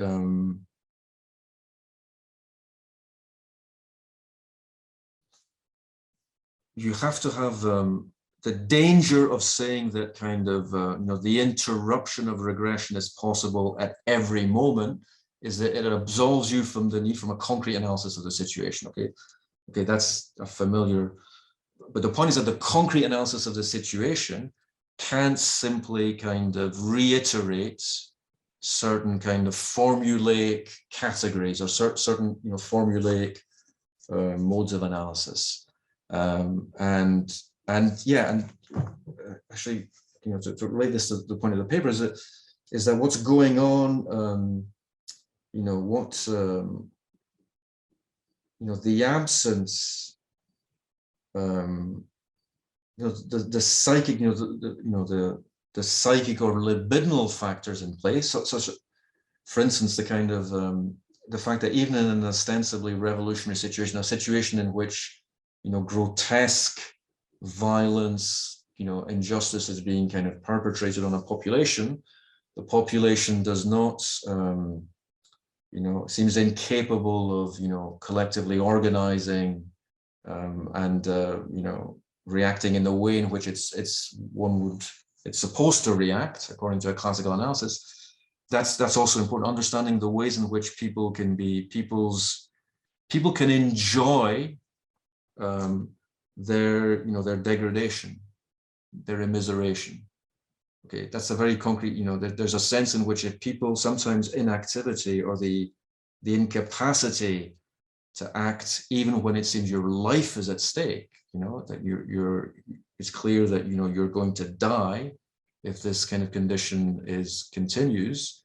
There's a kind of, you know, there's a compulsive, you know, components at work there, and it would help to be able to kind of, you know, to identify it, so that, you know, to figure out what, you know, so as to kind of, I guess if something like, you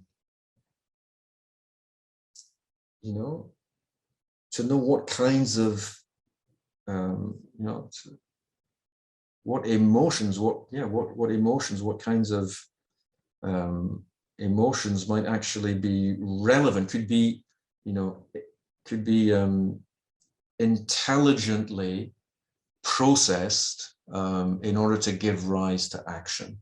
Because it seems that some people, sometimes, you know, anger and indignation can reach a kind of a pitch where they cancel out and they become, you know, they lead to inactivity. So, so all this to say that there's,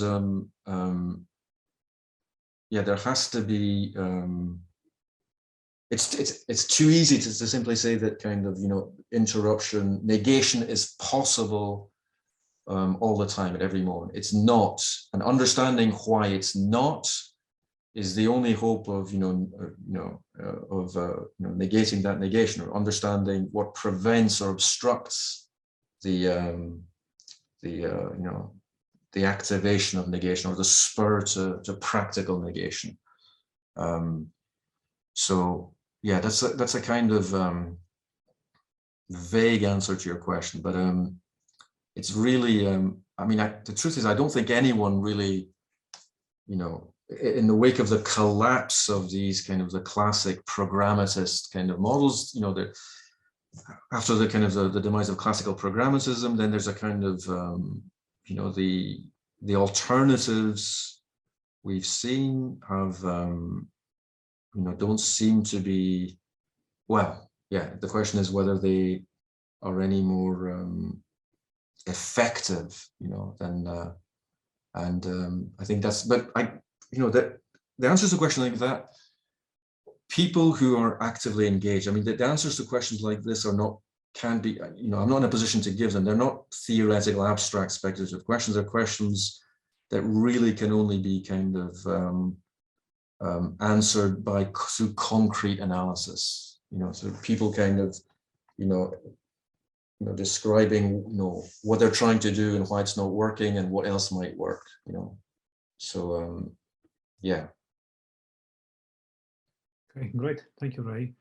Looks like we have a few more questions. Going in the order the hand was raised. I see Raviv being first. Raviv, please unmute and turn on the camera and ask the question. Thank you. Yeah, actually, he kind of addressed what I wanted to ask you about in his last answer. I was really interested in what he said about the failure of programmatism and like the impossibility of establishing a definitive like what is to be done. But he kind of expanded that on that already. So I mean, I'm pretty satisfied with what he said about that. Okay, great. Let's move next to the following question. I see Aaron being the following one. Aaron, yeah, thanks. Raise your questions. Thank you. Yeah, can you hear me? Yes, we can. Yeah, good. So my question is sort of, not sure it's fair, but sort of, I want to raise the necessity and the adequacy of the kind of Freudian concepts and the Freudian framing for formulating and articulating the sort of necessary principles for the kind of social transformation and practical transformation that would sort of emancipate us.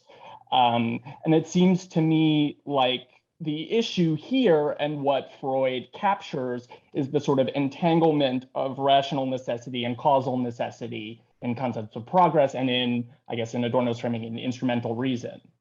And what I think is interesting and sort of unique to Hegel is the way that progress is a form that's inherent to any act of knowing, right? That knowing as it takes place in time has a progressive structure.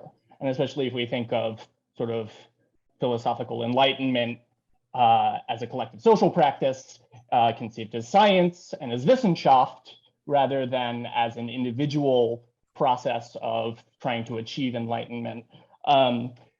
Progress just is what it is to know more than you used to know, right? Like that the form of rational necessity that Hegel's trying to capture is progress. And so to be a rational actor is to see the world progressively because you know more than you knew and you're in a better position to act than you did. And so I see when Adorno sort of imports the sort of Freudian framework to explain the failures of our rational capacities or the failures of Marxist transformation, it seems to me he's kind of entangling rational necessity and causal necessity. Right? Instrumental reason is both practical reason and compulsion kind of bound up together in the unconscious. And I don't see, I see how you can sort of try to work through how we can get out of this, but I'm not sure of the necessity of the Freudian framing for it, especially if we take practical reason and sort of practical activity as what reason is, and our capacity to have instrumental reason and theoretical reason as a function of practical reason, right? Sort of in a naturalistic account of rational normativity or conceptual normativity as a sort of thing that we as natural rational animals can do. It's our practical capacities that allow us to evaluate and intervene on our compulsions. And so that's always what I saw as the problem with sort of Adorno's instrumental reason. Isn't this other thing from practical reason? And I sort of get lost in thinking that when we need to make the necessary arguments and principles for intervening in our collective system of life, the Freudian conceptual inheritance sort of traps us in the kind of ghetto of contemporary continental philosophy. No one else uses them, and they're not amenable or tractable in the same way that computational theory or other forms of naturalism are. So I guess I'd ask whether you see this framework as necessary and how it relates to other ways of thinking about psyche and practice. Okay, well, I mean, I guess the opening or the crucial claim is that knowing more allows you to do more. Okay, I think you said that if on the Hegelian accounts that simply progress is cognitive progress, progress of rationality and rational self-understanding, and therefore this allows us to do more. But it's not so clear that is, it's not so clear where that has to be the case. In progress for Hegel is also the kind of progress of freedom, because what spirit is freedom. So the kind of the evolution of spiritual self-consciousness is a gradually coming to self-consciousness of freedom. And it's true. So in that sense, it's true that the more as spirit comes to recognize itself as spirit, it becomes the kind of it starts to recognize its own power, its own capacity. It stops mistaking. It no longer kind of attributes to alien forces, the results of its own doings, its own activities. But then, I mean, look, this is not to kind of certainly not. I don't want to kind of. It's not. I'm the last person to kind of want to kind of diminish the power of Hegel's kind of account or schema, and in many ways I think Marx is still kind of Hegelian, because the claim is simply that there's a I think that the Marxian claim is that if spirit really knows itself, and I think Adorno is making the same claim, it's not that it's it has to recognize that it can't simply, the question is, how does it understand its dependence on non-spiritual forces? In other words, how does spirit understand its relationship to matter? If it simply asserts its sovereignty and independence, well, that's the kind of, that's the delusion, that's the ultimate. That's the delusion at the heart of an incomplete enlightenment. Okay, that's and which is why in a sense that it's not simply about kind of trying to reduce reasons to causes.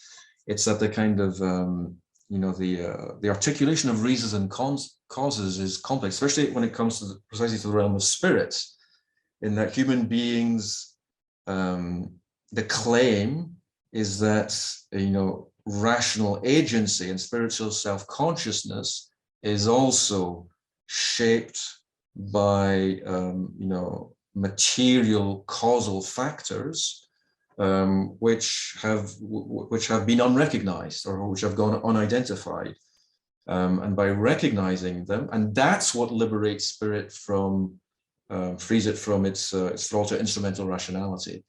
Because in a way, it's precisely so for spirits kind of self-rationalizations, or rather, rationality becomes rationalization when you know, preemptively or prematurely, you know, assert your independence and autonomy from causes, from causal factors, and ultimately, so that you know, when Marx says, you know, human beings make their own history, but they do not make it in circumstances of their own choosing.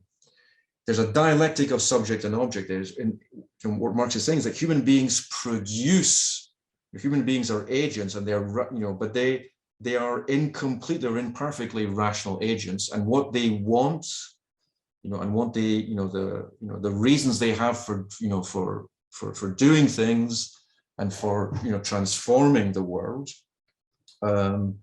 are themselves partly shaped by causes, okay, or enveloped causes. And it's only, you know, retrospectively that they can disentangle reasons from causes. The claim is that because human beings are simultaneously spiritual and material beings, they're both rational and causal. And, you know Hegel, you know, is keenly aware of this, but then, you know, if, you know, I take Marx's critique to be that kind of,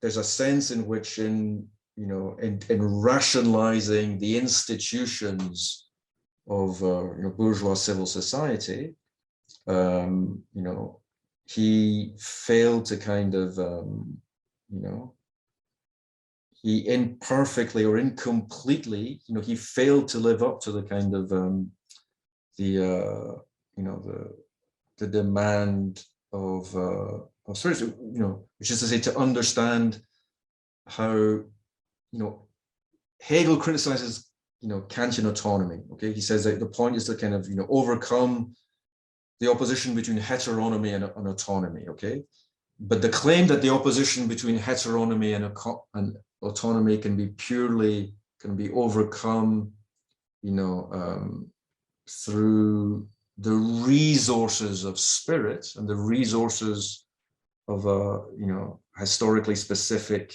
shape of spirit, seem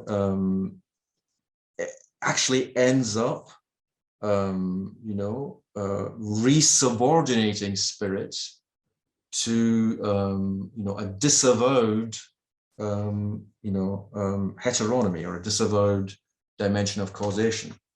And I guess this is what Marx and Freud are saying.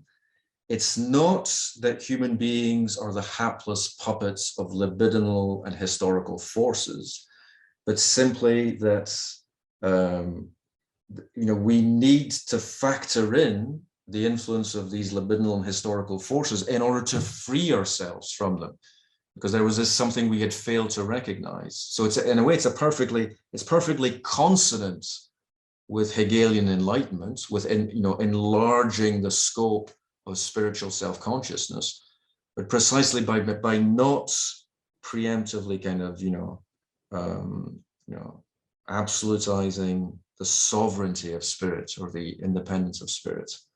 I mean, okay, there's Hegel, Freud, there's a lot to say. I mean, there's actually, this is something I'm very interested in, kind of, and I'm not just in the kind of, you know, you know, in the Slovenian school, but there's other kind of articulations of, you know, Hegel and Freud, which I'm very interested in. But the claim is that human beings in the human realm, reasons and causes cannot be simply you know, kind of, you can't cleanly separate them. Okay, and it's not the, and the problem is, if you try to kind of insulate the space of reasons from the domain of causes, if you don't have an account, if you think that the kind of, you know, the space of reasons is this hermetically sealed kind of, you know, living space within the wilderness of causes, then, you know, that's the, I guess that's the, that's a kind of blindness, that's a kind of delusion. So I think it's not, you know, it's about dialectically articulating the interdependence of reasons and causes, and to show how, to claim that reasons are shaped by causes, and in overcoming those causes, they regenerate, unfamiliar causes it's not a capitulation, it's not reduction, it's not reducing reasons to causes. It's simply saying that the separation of reasons from causes is an ongoing process, and it's incomplete. And I guess that's what I think that's the positive sense in which Marx and Freud are heirs of the radical Enlightenment. And that's why they're not kind of genealogists. They're not genealogical debunkers. It's not all about power. On the contrary, it's about kind of the possibility of emancipation, but simply by comprehending these historical forces and libidinal factors. Okay. Thank you, Ray. Thank you, Aaron. We have a few more questions coming up. The next one will be from Levin. Levin, please. Hello. Thank you, Dr. Brassier, for your wonderful talk. I have two questions. The first question is, how do Adorno, Benjamin, and Marcuse help us to understand contemporary resurgence of neoliberal identity politics? So you discussed about identity and non-identity. So how does Walter Benjamin help us to understand neoliberal identity politics? So that is my first question. My second question is, Walter Benjamin deployed theology to provide a new understanding of historical materialism. So do you think that Benjaminian secular deployment of more than human spiritual worldview contains the risk of secular reductionism? How does Benjamin deal with secular spiritual dichotomy? Thank you. Okay. Well, the first question about identity. Well, it's really Adorno who talks about identity and non-identity and the dialectic of identity and non-identity. As far as I know, and I know my knowledge of Benjamin is very limited. So as far as I know, those are not terms he uses. So in a way, I could say something, in Adorno, identity, the identity and non-identity, it has a very different meaning to the sense in which people talk about kind of, identity politics, or neoliberal identity politics, as you just said. I guess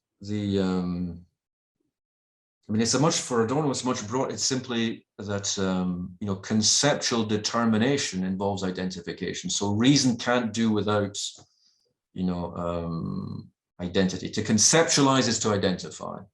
But Adorno's point is simply that every conceptualization is, incomplete, and that the mistake, identity thinking only becomes pathological when it claims to be sufficient to the object, when it, refuses to recognize, I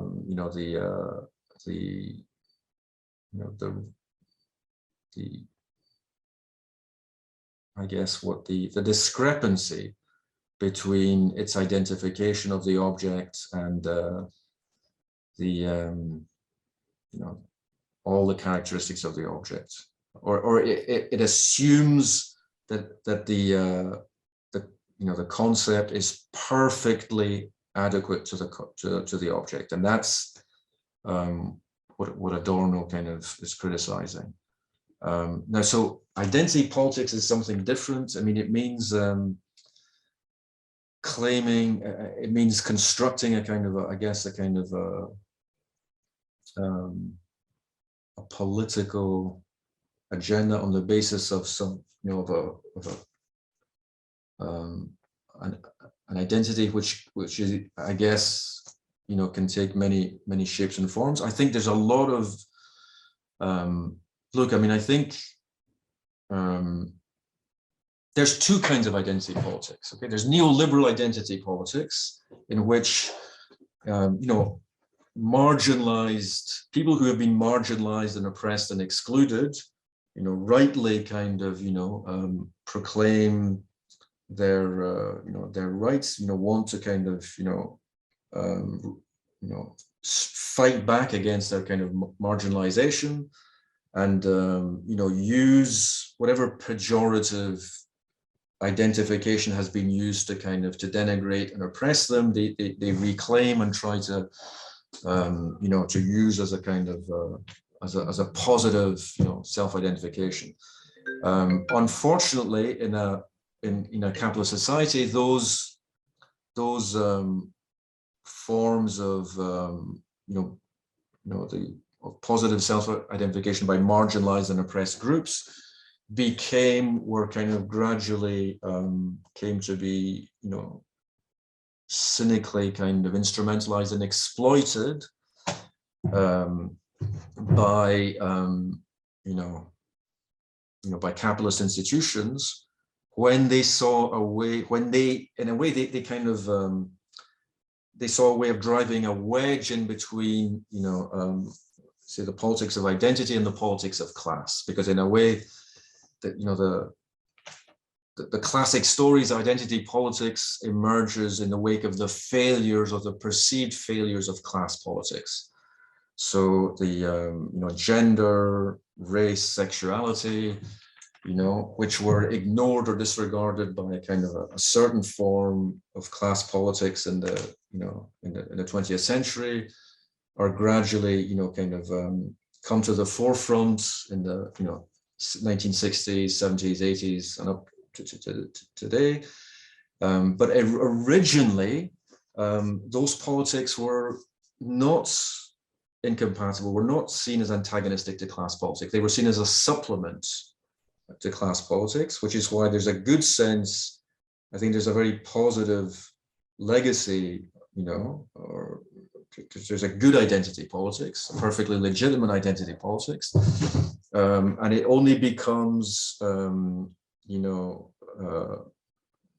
I guess, it gets turned into the bad kind of neoliberal identity politics when you simply kind of completely separate these questions, these issues about identity and identification from class.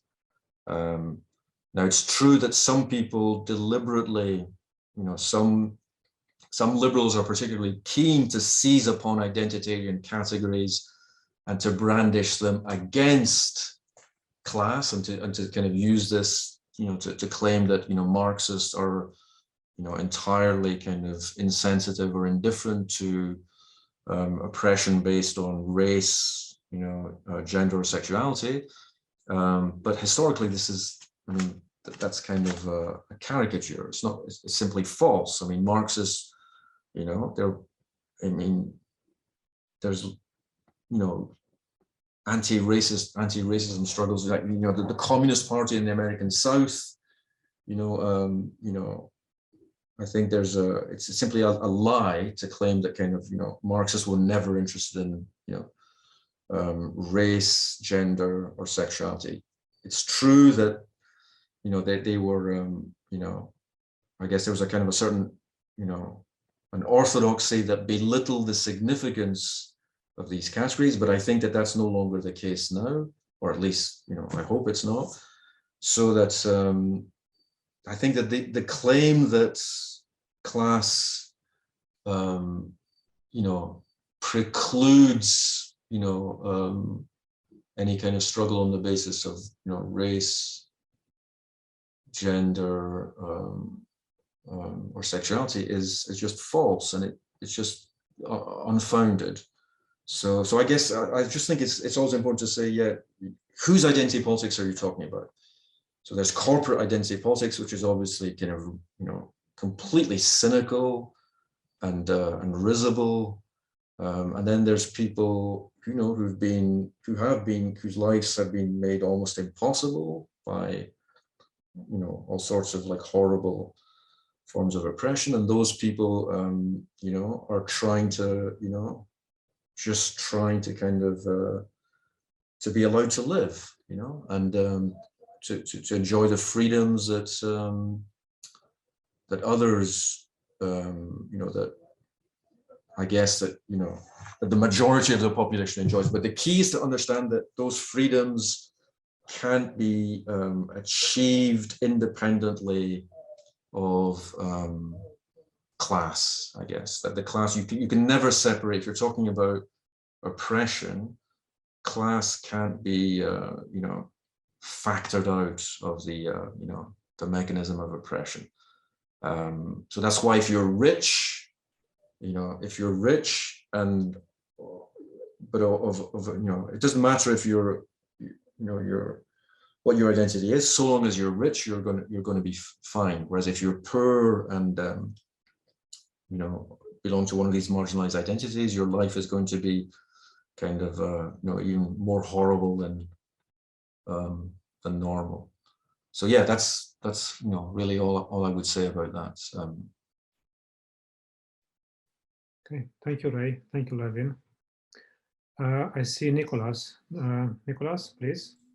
Thanks. So my question might be a bit naive or left field, but I feel compelled to ask it nevertheless.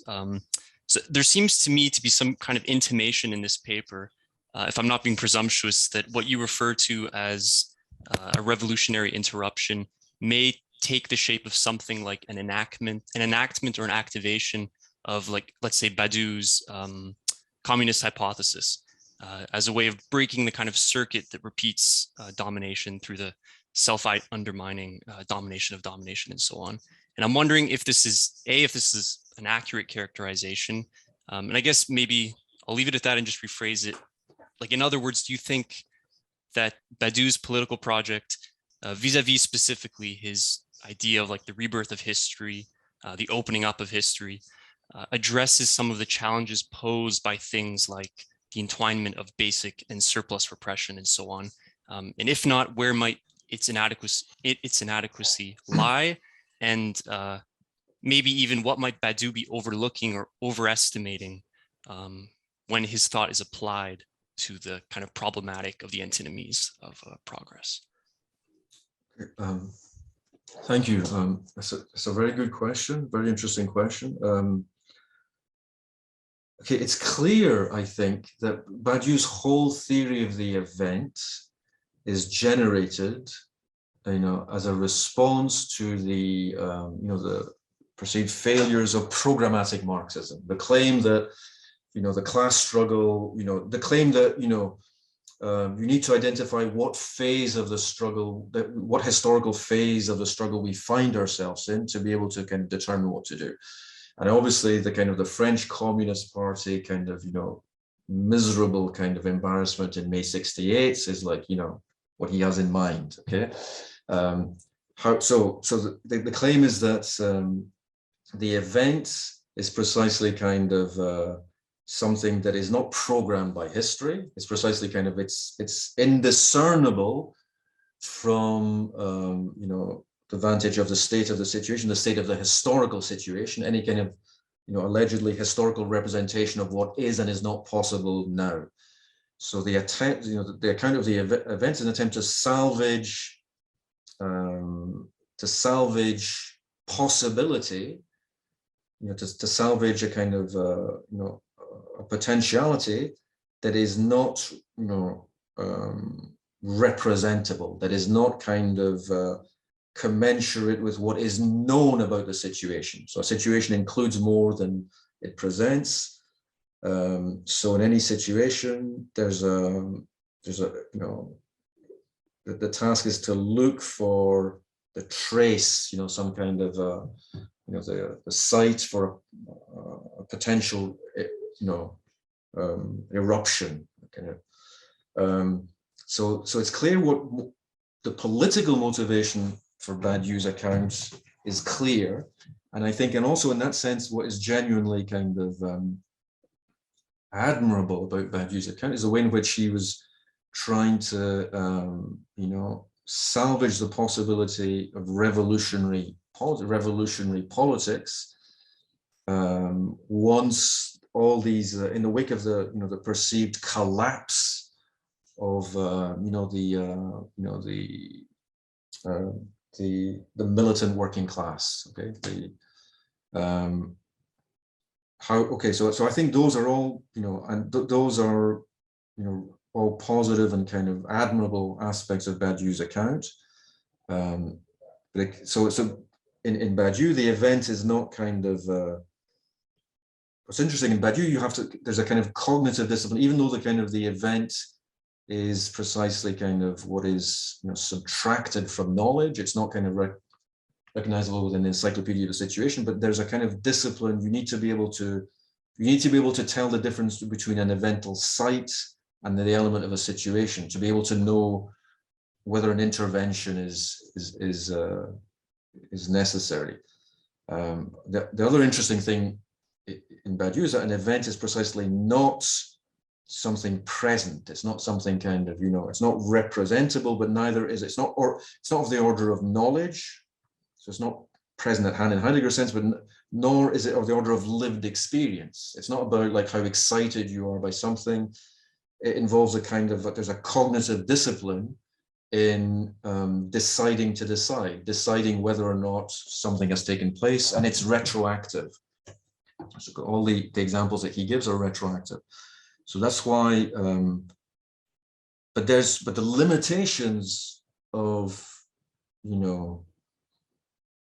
I think the limitations of Badiou's account, I think, is that politics are severed from political economy. In a way, it's one thing to kind of to reject the envelopment of politics from the critique of political economy, to say that the critique of political economy will tell you what to do, which is obviously no, it won't. And surely it's hard to kind of, and the claim that it would, there's no pretense of that in Marx. I mean, Marx clearly doesn't, they're connected, but the task is precisely to work out how the kind of, the abstract analysis of these mechanisms of, social reproduction, etc. How are they, concretely kind of instantiated in this, in this particular situation, so we can understand what might be possible. So the claim is that in the absence, if you disconnect politics from political economy entirely, then you just sever the bond altogether, then the kind of the theory of the event operates at a level of abstraction, which in a way is both an antidote to quietism and to resignation and to the time is not yet ripeism, but it's also like it opens up the problems about whether or not an event, it also kind of opens up a kind of decisionism, a kind of, the temptation of decisionism, and, whether or not, all the examples that Badiou gives are relatively uncontroversial. Everyone is more or less agreed that, 1789 and 1917 were events, but 1968 is an interesting example because it's much more equivocal, because 1968, there's a sequence that leads straight to kind of, corporate capitalism, or woke capitalism, if you want, on the one hand, and the sequence that leads to a figure like Badiou. So it's not so clear-cut. And so then the claim is that it comes at a high cost. This, freeing the possibility of radical intervention from historical programmatism, although laudable, it comes at a high cost, which means that often, like as if like nothing, you don't need to know anything about,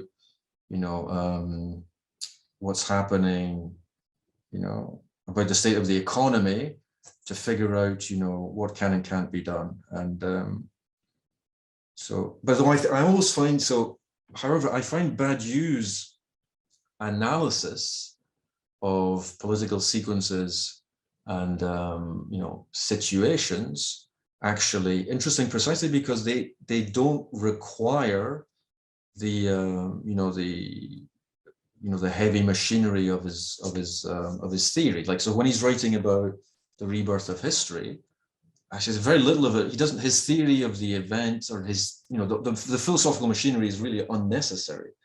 And that's because he has years, of activism and of his, historical knowledge. So in a way, I think there's a kind of, there's a paradox in Badiou in that, he contrives this theory to kind of to salvage the possibility of, radical,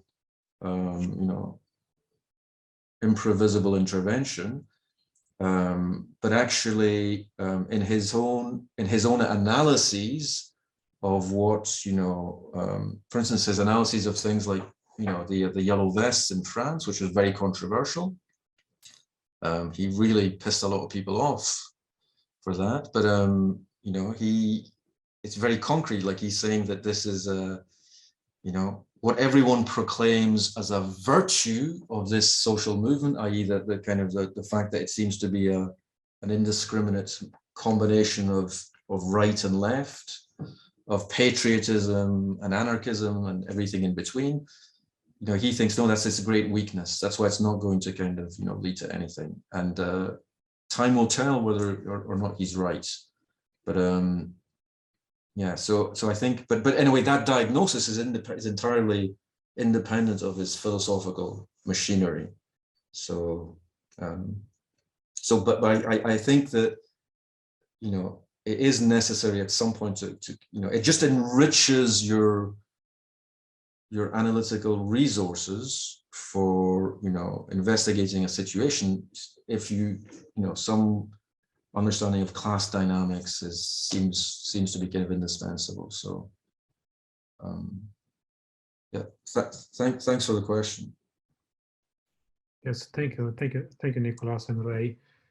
We have a question in the chat from Justin.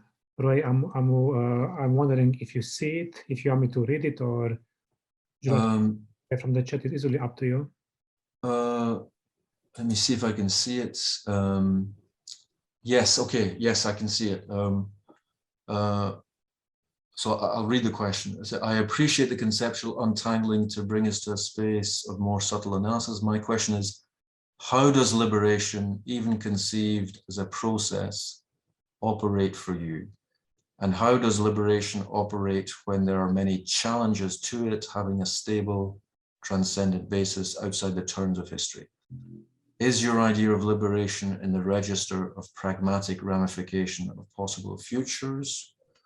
Or is there some essential utopia to be revealed, and for whom? I.e., what collective social entity is implied?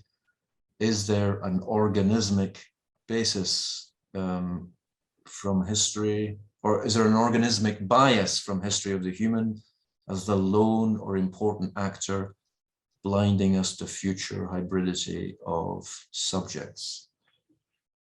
Okay. Okay, so let me just try to go through it step by step. How does liberation, even conceived as a process, operate for you? And how does it operate when there are so many challenges, when there are many challenges to it having a stable transcendent base outside the turn of history? Well, I don't think it has any transcendent basis. I think there is no basis for liberation outside of history. So the only liberation is in and through history, even if it's liberation from, what history has been up until now. Marx says that history hasn't started. What we're living in is prehistory, and the point, history will begin with communism, but capitalism, is part of prehistory. I think that, so liberation is it implies a kind of some notion of freedom, and I think that, well, I think that Marx is the best and the most radical theorist of freedom and of human liberation, he means, it's derived in part from, classical German philosophy, from Kant and Hegel, in the sense that, to be human is, to be capable of freedom, and therefore it is incumbent upon humans to try to to realize their potential for freedom, because only by doing so can they achieve their humanity, because humanity precisely is not an empirical category. But he said what's preventing the realization of this freedom are these basic material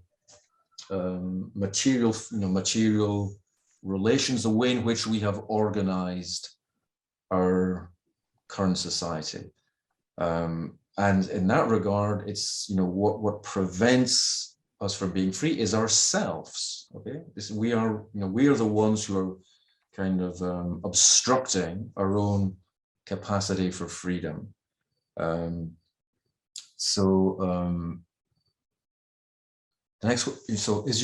Is your idea of liberation the register of pragmatic ramification of possible futures? Well, by pragmatic, I mean, the question of liberation is a pragmatic question because it involves, the conjunction of theory and praxis. Freedom is an idea, but it's an idea which is, inert unless it is realized in practice. In other words, there's no such thing as purely intellectual freedom or cognitive freedom. You can only be free if you are practically free as well, which means that, the task, the intellectual free, cognitive freedom, cognitive liberation, and practical liberation are inseparable. And the possible futures, possible futures, yes, some future other than the one that seems to be programmed by capitalism must be envisageable if humans are to be capable of, freeing themselves. There are plenty of people who think that they're not, and that this idea is a pipe dream.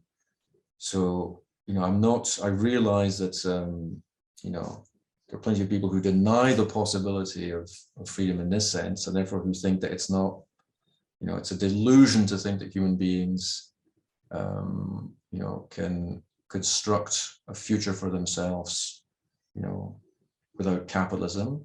But those people have, those people are, that involves, to me, that those people are, I think, philosophically confused, because ultimately their rationales for these claims are philosophical, and I think that those philosophical rationales are defeasible.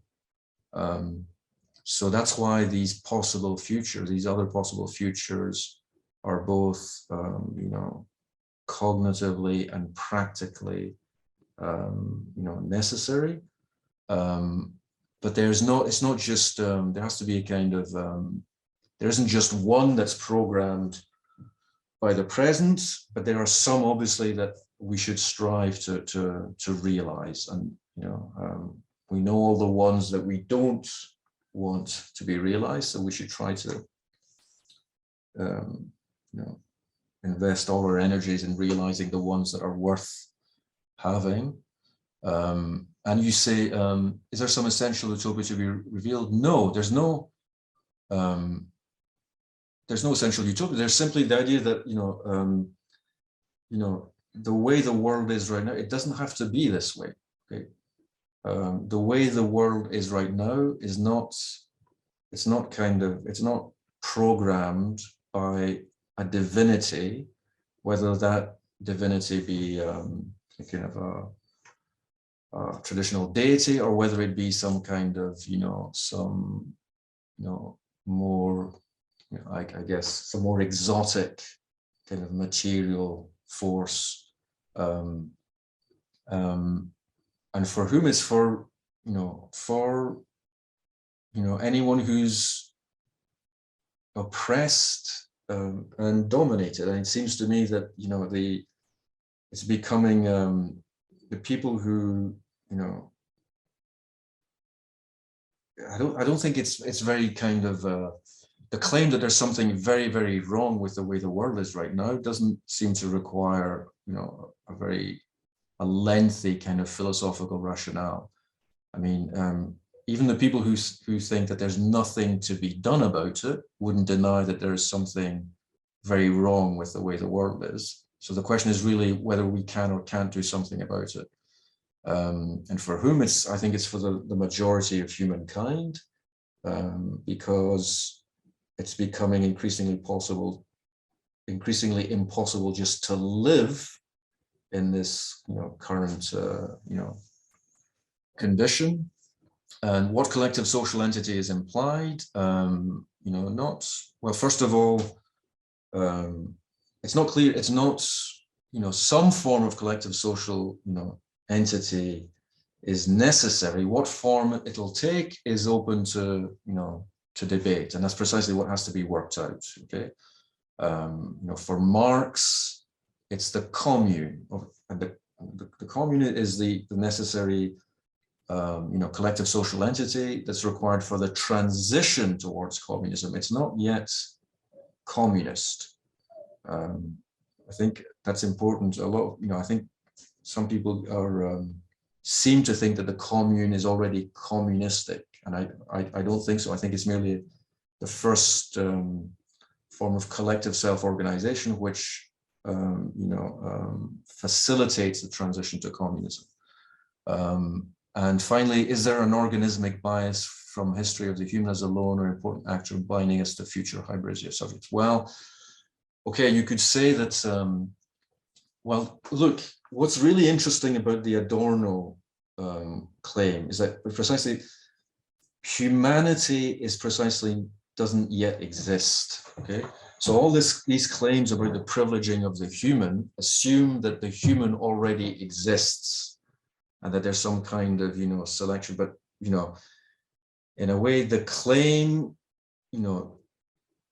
if the human, if the identification of the human is based on a discrimination between the human and the non-human, and especially a hierarchical discrimination, saying that, this is valuable and human, and this is worthless and non-human, that's precisely the symptom of the failure of the non-achievement of humanity, according to Adorno, because humanity would only kind of be realized when it no longer fears and therefore needs to dominate what is not human. Okay, that's what the achievement of humanity is, and that means that the realization of human freedom is precisely the termination of anthropocentrism, because human beings no longer need, when human beings are free, they would no longer need to kind of compulsively separate themselves from what is not human, because they wouldn't fear what is not human. And again, that's part of the dialectic of enlightenment. It's precisely because we're threatened by the subhuman and the superhuman that we are compelled to kind of keep reasserting our humanity. But this is an assertion compelled by fear, okay, and that fear is an unfreedom. It means that we haven't realized our freedom, which is to say that we haven't achieved our humanity. So there's no organismic bias, because to be human, humanity is not a biological predicate. And to be human is not simply to be a type of organism. And the future hybridity of subjects, well, in this sense, the kind of the achievement of humanity envisaged by Adorno is one in which humans could, again, wouldn't, the identity of the human wouldn't exclude, non-identity, wouldn't kind of suppress or dominate non-identity. And here, the term hybridity is unnecessary. Hybridity assumes that you can have two positive characteristics or two positive entities that you fuse or you commingle in a way. And all the rhetoric of hybridity, in a way, kind of assumes kind of substantial differences, and then just proposes to kind of, to mix them or fuse them. Whereas the overcoming of domination would allow us to, would allow different kinds of creatures, to coexist, without needing to, without there being a need for domination. That's better than hybridity, I think. It's more desirable than hybridity. Okay, I don't know if that answers your question, but I guess it's kind of the most I can say right now. And I do see a follow-up question from David, right below it. Okay, okay, I'll read David's question, relating to the question just above. If the unconscious or repression is neither within historical time nor eternal, is this an unresolved antinomy or is a solution to it at hand? Okay, yes, this is another difficult question. Should we do it next time, Ray, if you think it's getting late for you? I'll try to give a quick answer. I'll try to give an answer, because then, yeah, so it's a real problem, because it's like, on the one hand, we said, or I said, so yeah, the unconscious is not ahistorical. It's not this kind of, this trans-historical kind of, factor or element. It is, shaped by, historical and social forces. But then on the other hand, it's not simply kind of, it is not wholly social and historical. It's not, in other words, its functioning and its character is not kind of simply socially and historically determined. So that's what, so I think this is something I haven't worked out, and but I think that the suggestion would be this, is that it's both, that in a way that there's something that human beings, insofar as human beings make history and sociality, insofar as it's human activity that shapes, social forms and kind of, historical structures, then the claim would be that, what is the unconscious is, the factor in that formative activity, which is never kind of,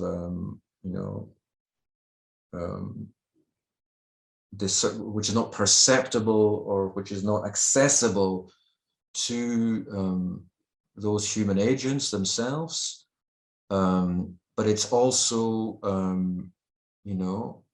it's both subject and object. Okay, it's both on the side of the subjective, human agent, producing,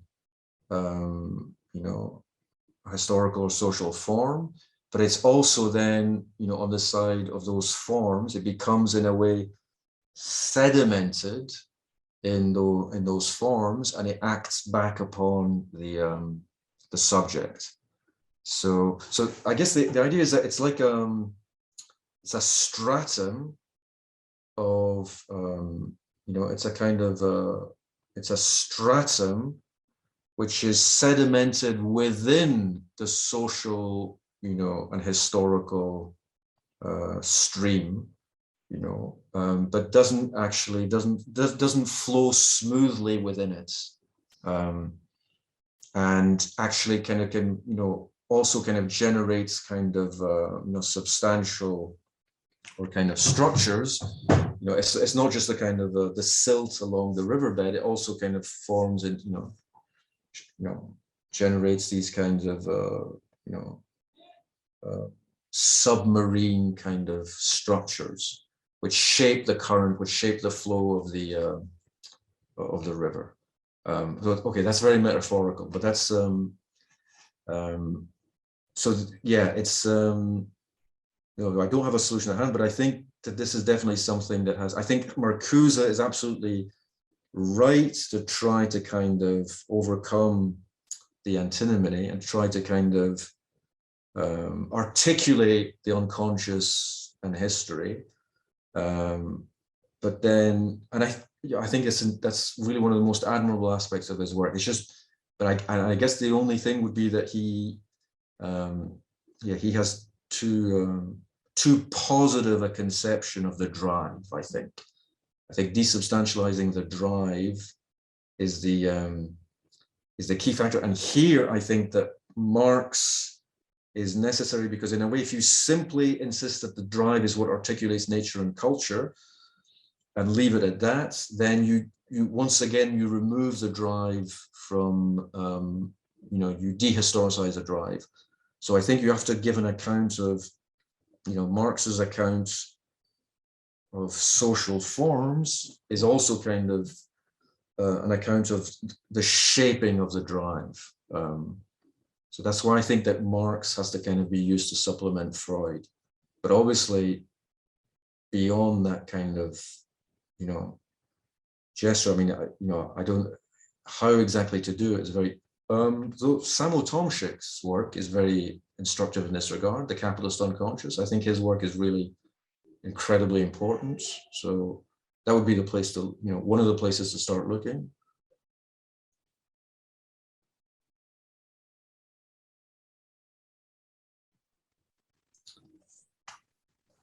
That's right. Okay. And thank you, David. Thank you, David, for the question. Very good answer.